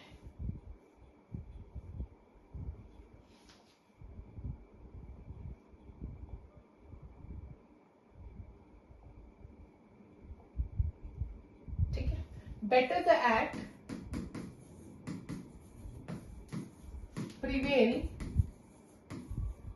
देन वैनिश। कि अगर आपके पास ये, मैंने आपको ये स्टार्टिंग में बता दिया था प्रिंसिपल, कि अगर आपके पास क्या है, कोई चीज ऐसी है कि वॉइड करना है, बट अगर आप उसको किसी भी तरह करके बचा सकते हो तो बेटर यही है कि एक्ट को प्रिवेल करे, देन उसको आप खत्म करो। आप उसकी इंटरप्रिटेशन चेंज करके उसको ठीक कर लो, वॉइड ना करो, इंटरप्रिटेशन चेंज करके उसको प्रिवेल करवा दो। सो कोर्ट प्रिज्यूम कोर्ट प्रिज्यूम मतलब अवधारणा रखते हैं in favour of constitutionality.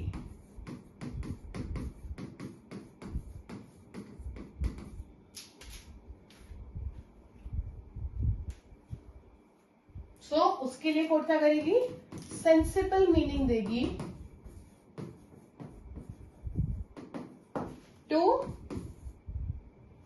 to those words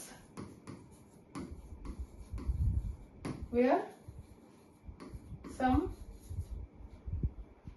ambiguity is there, ठीक, by using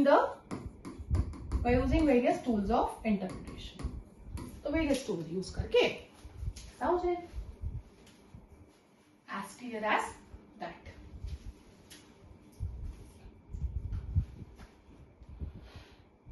इसमें मैं आपको दो केस लिखाऊंगी, अवतार सिंह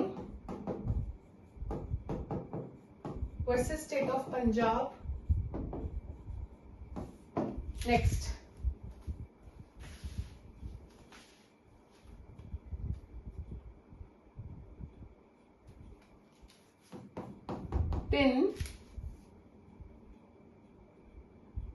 सुकिया इलेक्ट्रिसिटी बोर्ड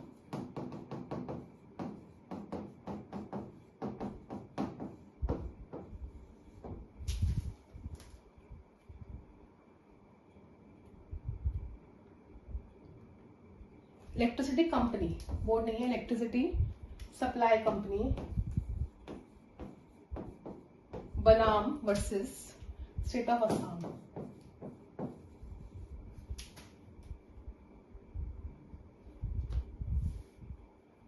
दोनों में ही इस चीज को अप्लाई किया गया, ठीक, ये हो गया। अब बस हमारे दो ही टॉपिक्स बचते हैं, one is your external aids to interpretation and other is your internal aids to interpretation. एक है आपका एक्सटर्नल एड, एक है आपका इंटरनल एड। तो हम पहले एक्सटर्नल एड करते हैं, फिर हम इंटरनल एड करेंगे। क्या है कि जब भी आप इंटरप्रेट करते हो, आप इंटरप्रिटेशन जब आप कर रहे हो, कुछ तो आपने टूल्स यूज करे, कुछ आप मटेरियल भी यूज करते हो, ठीक है। सम आर इंटरनल मतलब बेयर एक्ट के अंदर, और एक्सटर्नल मतलब बेयर एक्ट के बाहर। बेयर एक्ट के अंदर क्या क्या हो सकता है, आप प्रिएम्बल पढ़ोगे कि प्रिएम्बल का मतलब, अब हमने कॉन्स्टिट्यूशन का प्रिएम्बल इतना बड़ा है, we the people democratic social democratic republic, है ना, सॉवरेन। तो आप जब भी इंटरप्रेट करोगे, आप कभी भी ऐसा नहीं कर सकते कि ये शो, जैसे आर्टिकल 25, 23, 27, 28 जो है सेक्युलरिटी के ऊपर है ना, और प्रिएम्बल में क्या है, सेक्युलरिज्म इज अ थिंग, जो हमारा प्रिएम्बल बोलता है। आप 25, 26, 27, 28 में कभी कोई एम्बिग्विटी आई तो आप उस तरह से इंटरप्रेट नहीं करोगे कि आप उसको नॉन सेक्युलर बना दो। नॉन सेक्युलर क्यों, क्योंकि प्रिएम्बल बोलता है कि सेक्युलर तो रहेगा ही रहेगा। तो हमने क्या यूज किया, हमने प्रिएम्बल का मटेरियल यूज किया। तो this is something which is intrinsic. But अगर हम बाहर जाते हैं एक्सट्रिंसिक, तो वो हो जाता है हम बुक्स यूज कर रहे हैं, हम ये यूज कर रहे हैं, हम वो यूज कर रहे हैं, है ना। तो चलिए मैं बताती हूँ। एक्सट्रिंसिक में आपका जो है आपका हो जाता है, right down, one is your parliamentary history,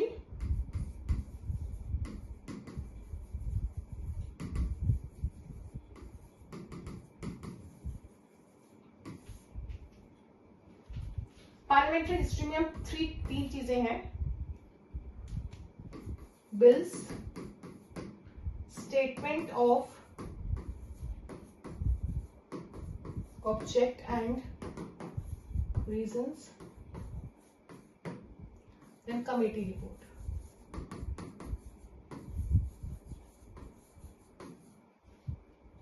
next is text book, dictionary,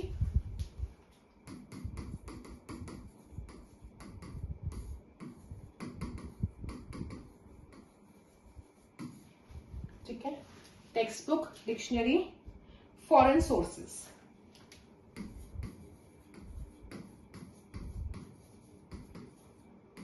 और एक केस मैं आपको लिखवाऊंगी यहाँ पे, शशिकांत लक्ष्मण काले versus UN of India.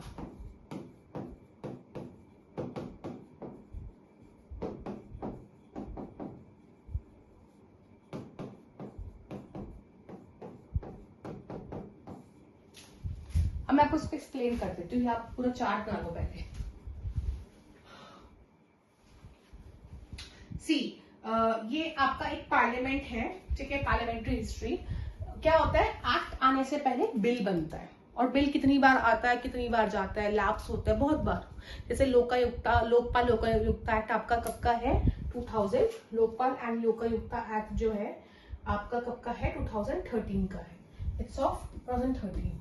But उससे पहले सेवरल अटेम्प्ट्स वर डन, बहुत सारे। तो कभी भी कोई एम्बिग्विटी आएगी तो हम पुराना लॉ देख लेंगे कि क्या था, just like your mischief aid, है ना, हम पुराना चीज देखते हैं। ये हो गया। Then statement of object and reason, जब भी कोई एक्ट बन जाता है तो एक्ट के पहले एक statement of object and reasons generate होता है पार्लियामेंट द्वारा। वो ये बोलता है कि हम ये जो पर्टिकुलर एक्ट है क्यों लाई है, उसमें रीजन लिखा होता है। फॉर एग्जाम्पल आपका पॉश एक्ट था, posh is prevention of sexual harassment act at work place, जो 2013 वाला एक्ट है आपका, आपने पढ़ा भी होगा, वुमेन रिलेटेड लॉज में है आपका, ठीक है। तो दैट पॉश एक्ट में बेसिकली उन्होंने बताया है कि जो हमारा विशाखा की गाइडलाइंस थी उसको फोर्स में लाने के लिए, और सीडो को फोर्स में लाने के लिए, एक्सेट्रा, इन सबको फोर्स में लाने के लिए हम ये प्रॉपर पर्टिकुलर एक्ट लेके आ रहे हैं। तो next is committee meetings, reports. अब क्या होता है, कितनी बार लॉ कमीशन की रिपोर्ट्स आती हैं, पता नहीं, law commission report number this, law commission report number that, फलाना ढिमकना, है ना। और उससे भी अलग जो मैंने आपको व्हाइट कॉलर क्राइम्स में बताया है कि वोहरा कमेटी आई, ये सब आई, तो इन कमेटी भी हम यूज करके अगर इंटरप्रिटेशन हमें करना है हम कर सकते हैं। तो ये बेरेट के अंदर नहीं है, ये बेरेट के बाहर है। तो ये तो आपका एक हो गया। Next is text books. जैसे मान लो सीपीसी है, सीपीसी की सबको पता है सबसे अच्छी बुक कौन सी है, टकवानी, टकवानी, है ना। मैं कुछ भी वो नहीं कर रही हूँ आपको यहाँ पे, ठीक है। सीपीसी की टकवानी हो गई। देन एविडेंस के अगर हम जाएं तो 2-3 है, बटुकलाल है, अवतार सिंह है, कॉन्ट्रैक्ट्स की Avtar Singh is the best, torts की बांग्या इज द बेस्ट, सबकी प्रिस्क्राइब कुछ बुक्स हैं, तो हम इन बुक्स को भी यूज कर सकते हैं। इसके अलावा जो टेक्स्ट बुक्स होती हैं, जजेस की होती है, वो मतलब आप बुक्स यूज कर सकते हो, ठीक है।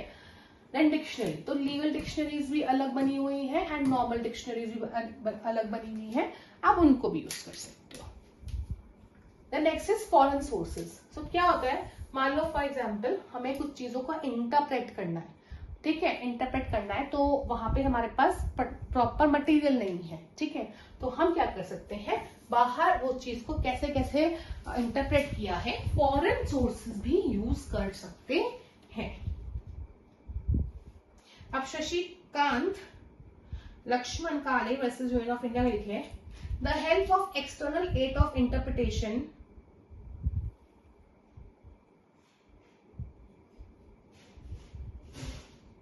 can only be taken for limited purpose। मतलब इन हम इंटरनल एड्स का तो यूज कर सकते हैं ज्यादा, बट एक्सटर्नल का लिमिटेड, इट्स लिमिटेड ओनली, ठीक, इट्स लिमिटेड ओनली, बहुत कम है, ठीक है। सो विद दिस हमारा एक्सटर्नल एड हो गया। अब हम इंटरनल एड्स पढ़ेंगे, वो हमारा लास्ट टॉपिक रहेगा। Okay, now we have come towards the ending, of your this thing, and now we are doing internal aids. ये important है, and हम ending पे आ गए हैं।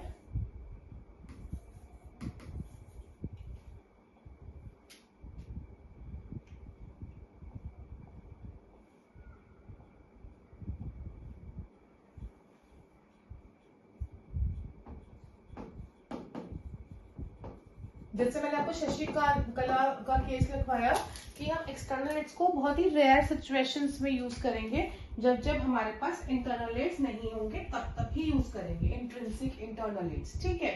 तो अब करते हैं कि इंटरनल एड्स कौन से होते हैं, क्या होते हैं, कि जब इंटेंशन क्लियर नहीं है तो हम क्या करते हैं, we go towards the bare act. तो अगर वैसे तो देखो ये सब आपको पता होंगे कि प्रीएम्बल क्या होता है, ये क्या होता है, वो क्या, बट इट्स माय ड्यूटी, सिर्फ लास्ट चीज ही बची है, so let's do it. Intrinsic part, right down, एक लाइन लिखेंगे फिर हम स्टार्ट करते हैं।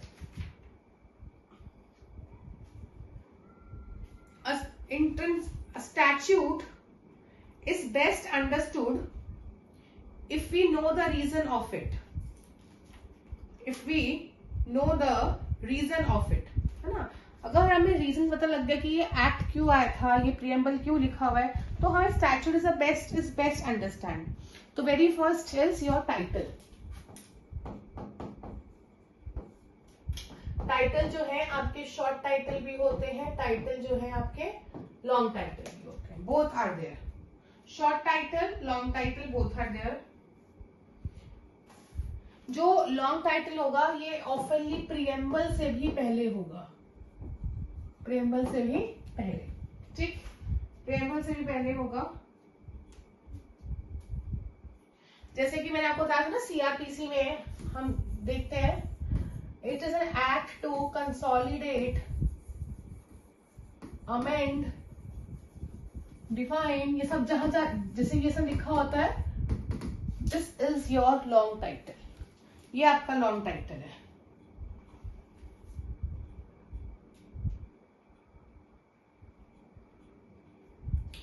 ठीक है, एंड शॉर्ट टाइटल मतलब this act is called as, this act will be called as Indian contract act. ये this is a short title and other is your long title. तो ये आपका फर्स्ट हो गया।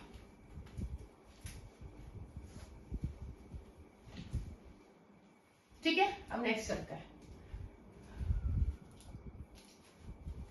Second is a preamble.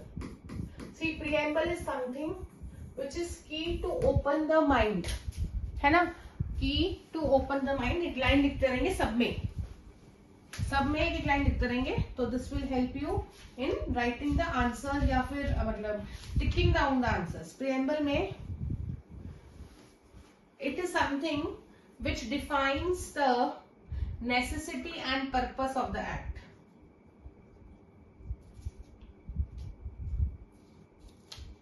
The necessity and purpose of the act। एक case था, आपने पढ़ा भी होगा, री बेरुबारी और फिर केशवानंद भारती, है ना। तो केशवानंद भारती एंड री बेरुबारी में दोनों में ही प्रीएम्बल का इंपॉर्टेंस बहुत बताया है, तो आप ये लिख लेंगे, री बेरुबारी एंड केशवानंद भारती।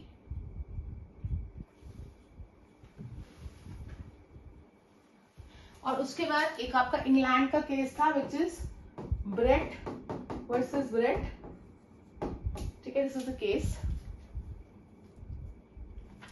और इसमें थे सर जॉन निकोल, ठीक है।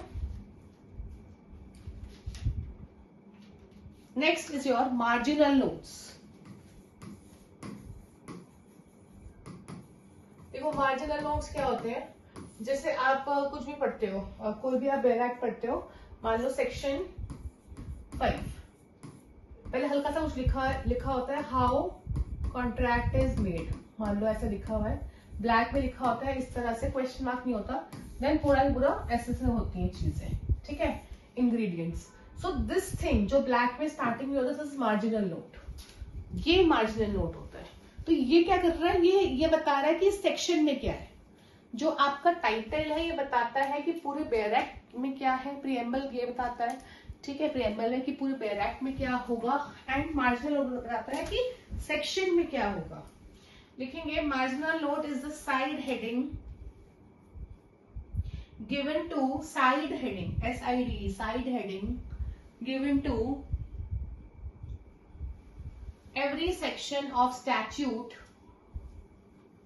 given to every section of statute which summarizes the effect of whole section, which summarizes the effect of whole section। ठीक, ये हो गया। एंड इसका एक लैंडमार्क केस है, इसी का ही, Bombay dying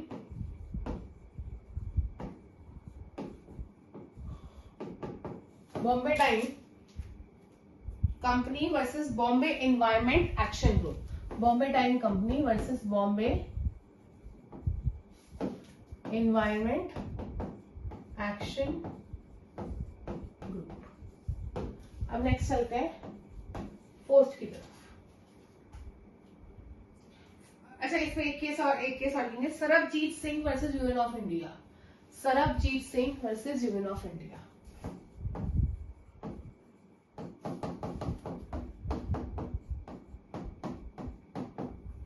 versus union of India. Next proviso, proviso is something जो कि आपका क्या होता है, एक्सेप्शन होता है, इट इज समथिंग जो कि आपका एक्सेप्शन, लिखा होता है ना पैरा पे this this this this this, but provided that, जैसे अब नया जो आपका BNSS आया है, BNSS नया आया है, उसमें क्या है, जो पहले FIR था 154 था, दैट हैज बिकम 170 समथिंग, 175 और वट एवर, ठीक है, मुझे ध्यान नहीं आ रहा क्या बना है, but what they have said that यहाँ पे कि FIR को मैंडेटरी रजिस्टर करोगे ही करोगे, ये सब चीजें हैं। फिर बोलता है प्रोवाइडेड दैट, नीचे प्रोविजो है, प्रोवाइडेड दैट कि अगर SP को लगे तो वो DSP से इन्वेस्टिगेट करवा सकती है, तो it is exception,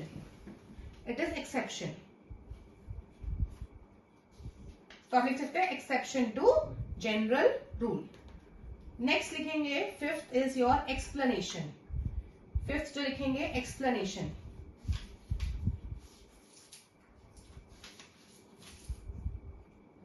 It clarifies the meaning of the terms used in the section.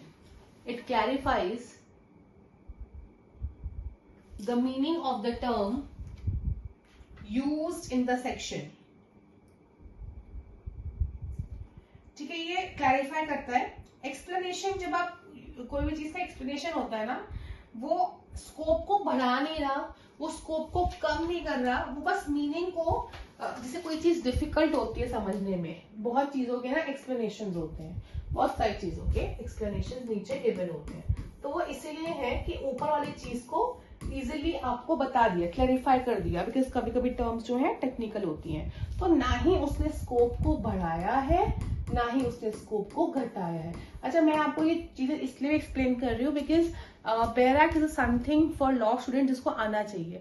यदि आप कोई पेपर नहीं भी दे रहे हैं, इंटरप्रिटेशन वैसे भी पढ़ रहे हैं, तो ये terms you should know for the bare act, ठीक है, इसलिए थोड़ा सा मैं ऐसा जोर दे रही हूँ। एक्सप्लेनेशन में आप लिखेंगे in this case, there is a case Bengal immunity company, मैं लिखवा भी चुकी हूँ पहले, IUS में ही हमने किया है, Bengal immunity company versus state of Bihar.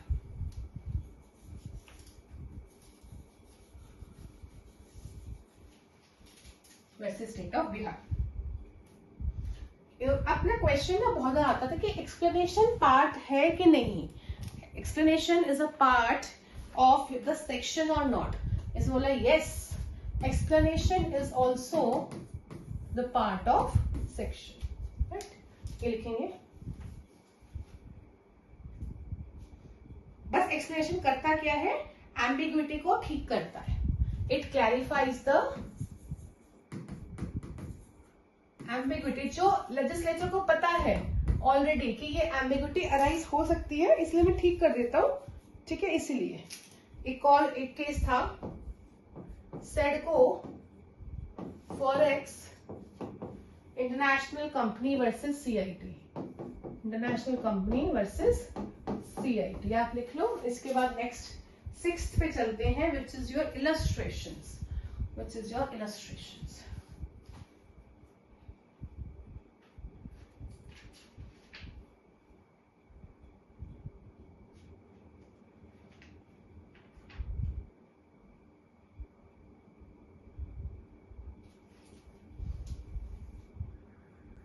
ठीक है, इसको इरेज कर दो।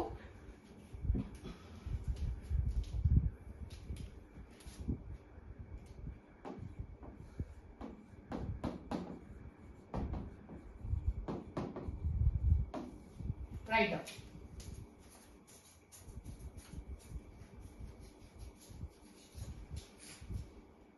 इलस्ट्रेशंस में लिखो, illustrations are something which are example or instance added to the section। जैसे आप थेफ्ट में भी देखते हैं बड़े सारे illustrations A, B, C, D, तो ये क्या है, एग्जाम्पल्स है और ये इंस्टेंसेस है ना। ये जो illustrations है, they are something which are based upon the actual case laws, जो पहले इंग्लैंड में हुआ करते थे, something actual case laws। But question यही आता है यहाँ पर भी, weather illustrations are part of the section। yes, explanation की तरह illustrations are also part of section। and then उसके बाद हम ये देखते हैं नेक्स्ट इसी में ही, but they are not part of statute, क्योंकि ये तो केस लॉ है ना, टाइप ऑफ, तो आप जितने भी केस लॉ लोगे तो वो बन जाएगा, वो स्टैट्यूट का पार्ट नहीं है, बट सेक्शन का जो है ये पार्ट है। यहाँ पे ये चीज किसने एक्सप्लेन करी थी, लॉर्ड शॉ ने, लॉर्ड शॉ थे, उन्होंने ये चीज एक्सप्लेन करी। देखो ये सेक्शन का तो पार्ट है, बट आपके स्टैट्यूट का नहीं है। In which case MS Arifin versus MS Arifin versus वायोगार्क,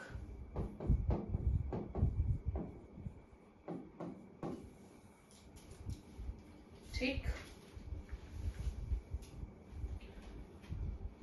now next चलते हैं स्केड्यूल की तरफ।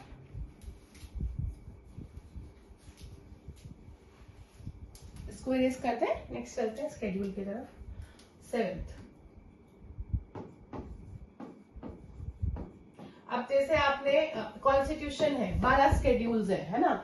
देखो जो 11th है वो म्यूनिसिपैलिटी के बारे में सारा लॉ दे रखा है, 12th है वो उसने पंचायत के बारे में दे रखा है। हिंदू सक्सेशन एक्ट पे चलोगे तो स्केड्यूल में क्लास 1 हायर्स कौन कौन होते हैं और क्लास 2 हायर्स कौन कौन होते हैं, उनकी लिस्ट दे रखी है। तो मैं आपको क्यों समझा रही हूँ, आपको यहीं से समझ में आ जाना चाहिए कि समथिंग, कुछ चीजें ऐसी होती हैं जो लिस्ट वाइज, जो ऐसी चीजें लिस्ट वाइज है, जो कल को बार बार उसमें हम अमेंड करना है, बार बार हमें निकालना है ना, आ सकता है, जा सकता है, हम बढ़ा सकते हैं, कुछ भी कर सकते हैं, तो हम उसको एक तरह से सेपरेट रखें। लॉ पूरा वो रख दे, लिस्ट जो है वो पीछे आ जाए स्केड्यूल में। तो उस पर आप एक लाइन लिखेंगे, statutes are usually divided into parts and schedule for convenience। हम उसको कन्वीनियंस के लिए कर रहे हैं कि मिक्सिंग ना हो, for convenience. And schedule generally are put at the end, इसी से ही आपकी एंडिंग होती है।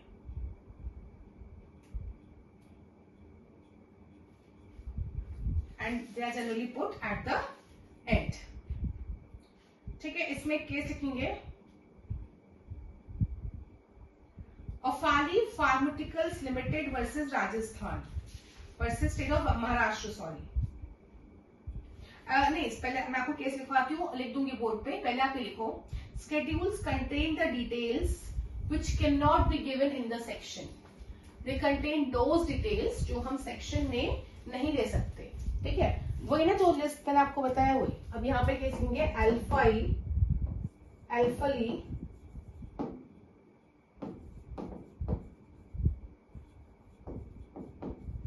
Pharmaceuticals Limited versus State of Maharashtra.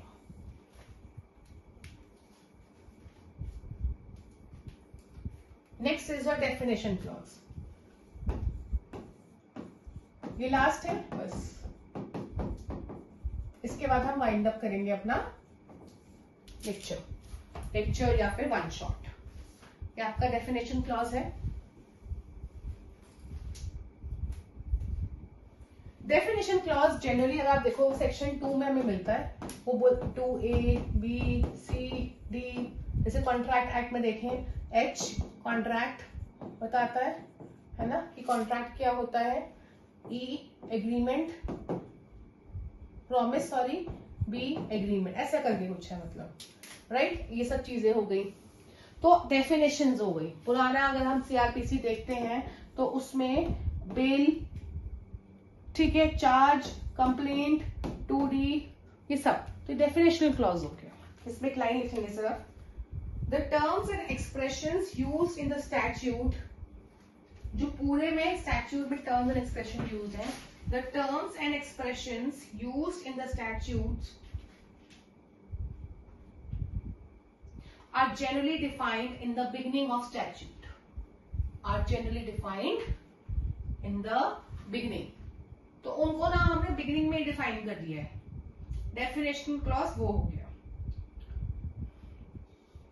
अब इसमें लिखेंगे वर्लपूल कॉर्पोरेशन, वर्लपूल जो आपकी मशीन है, वो मतलब मशीन होती है वर्लपूल कंपनी की, वो Whirlpool corporation versus registrar of trademark, versus registrar of trademark।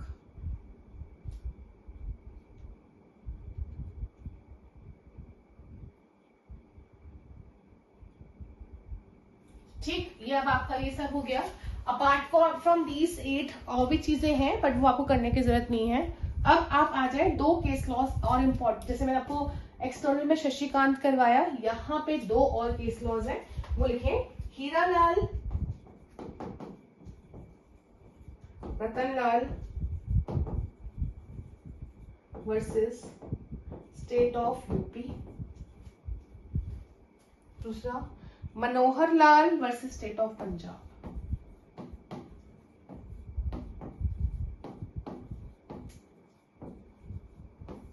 Versus state of Punjab, Manohar Lal versus state of Punjab.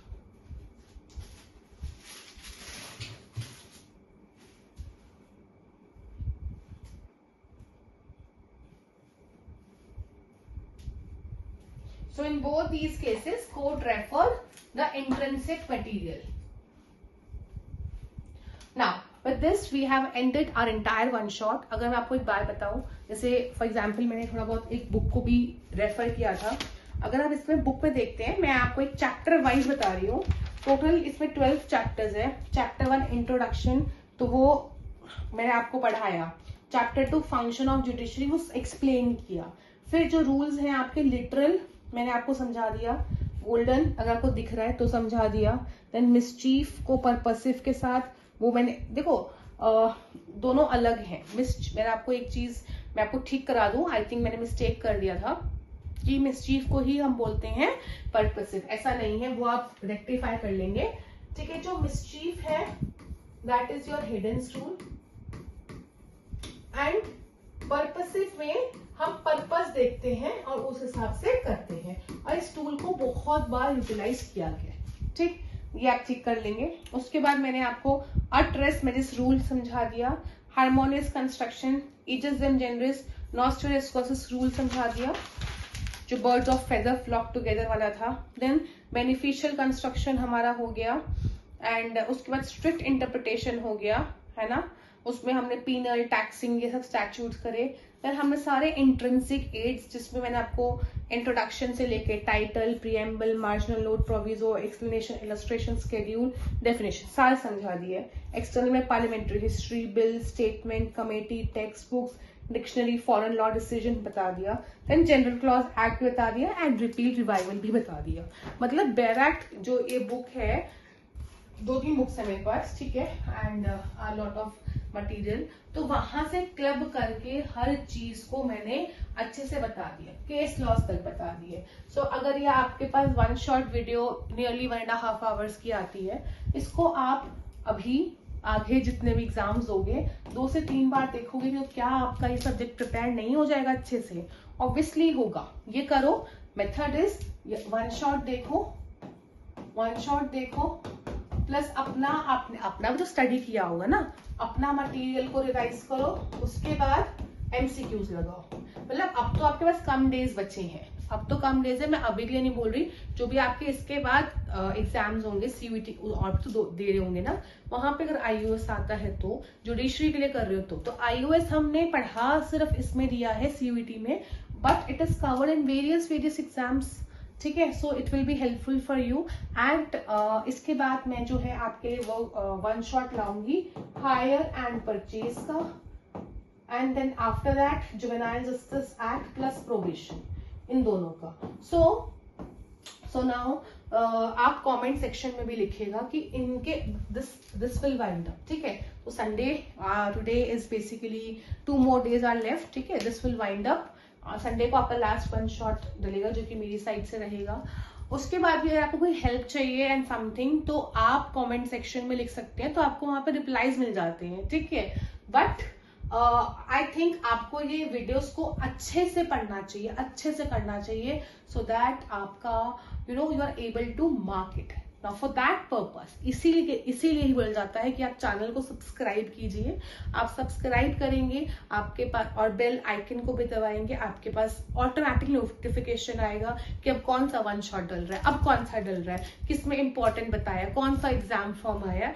And simultaneously आप टेलीग्राम ग्रुप पे चले जाइए, उसमें भी आप ज्वाइन हो जाइए, ठीक है। That's it from my side, all the very best, see you in the next video in the next 1 shot.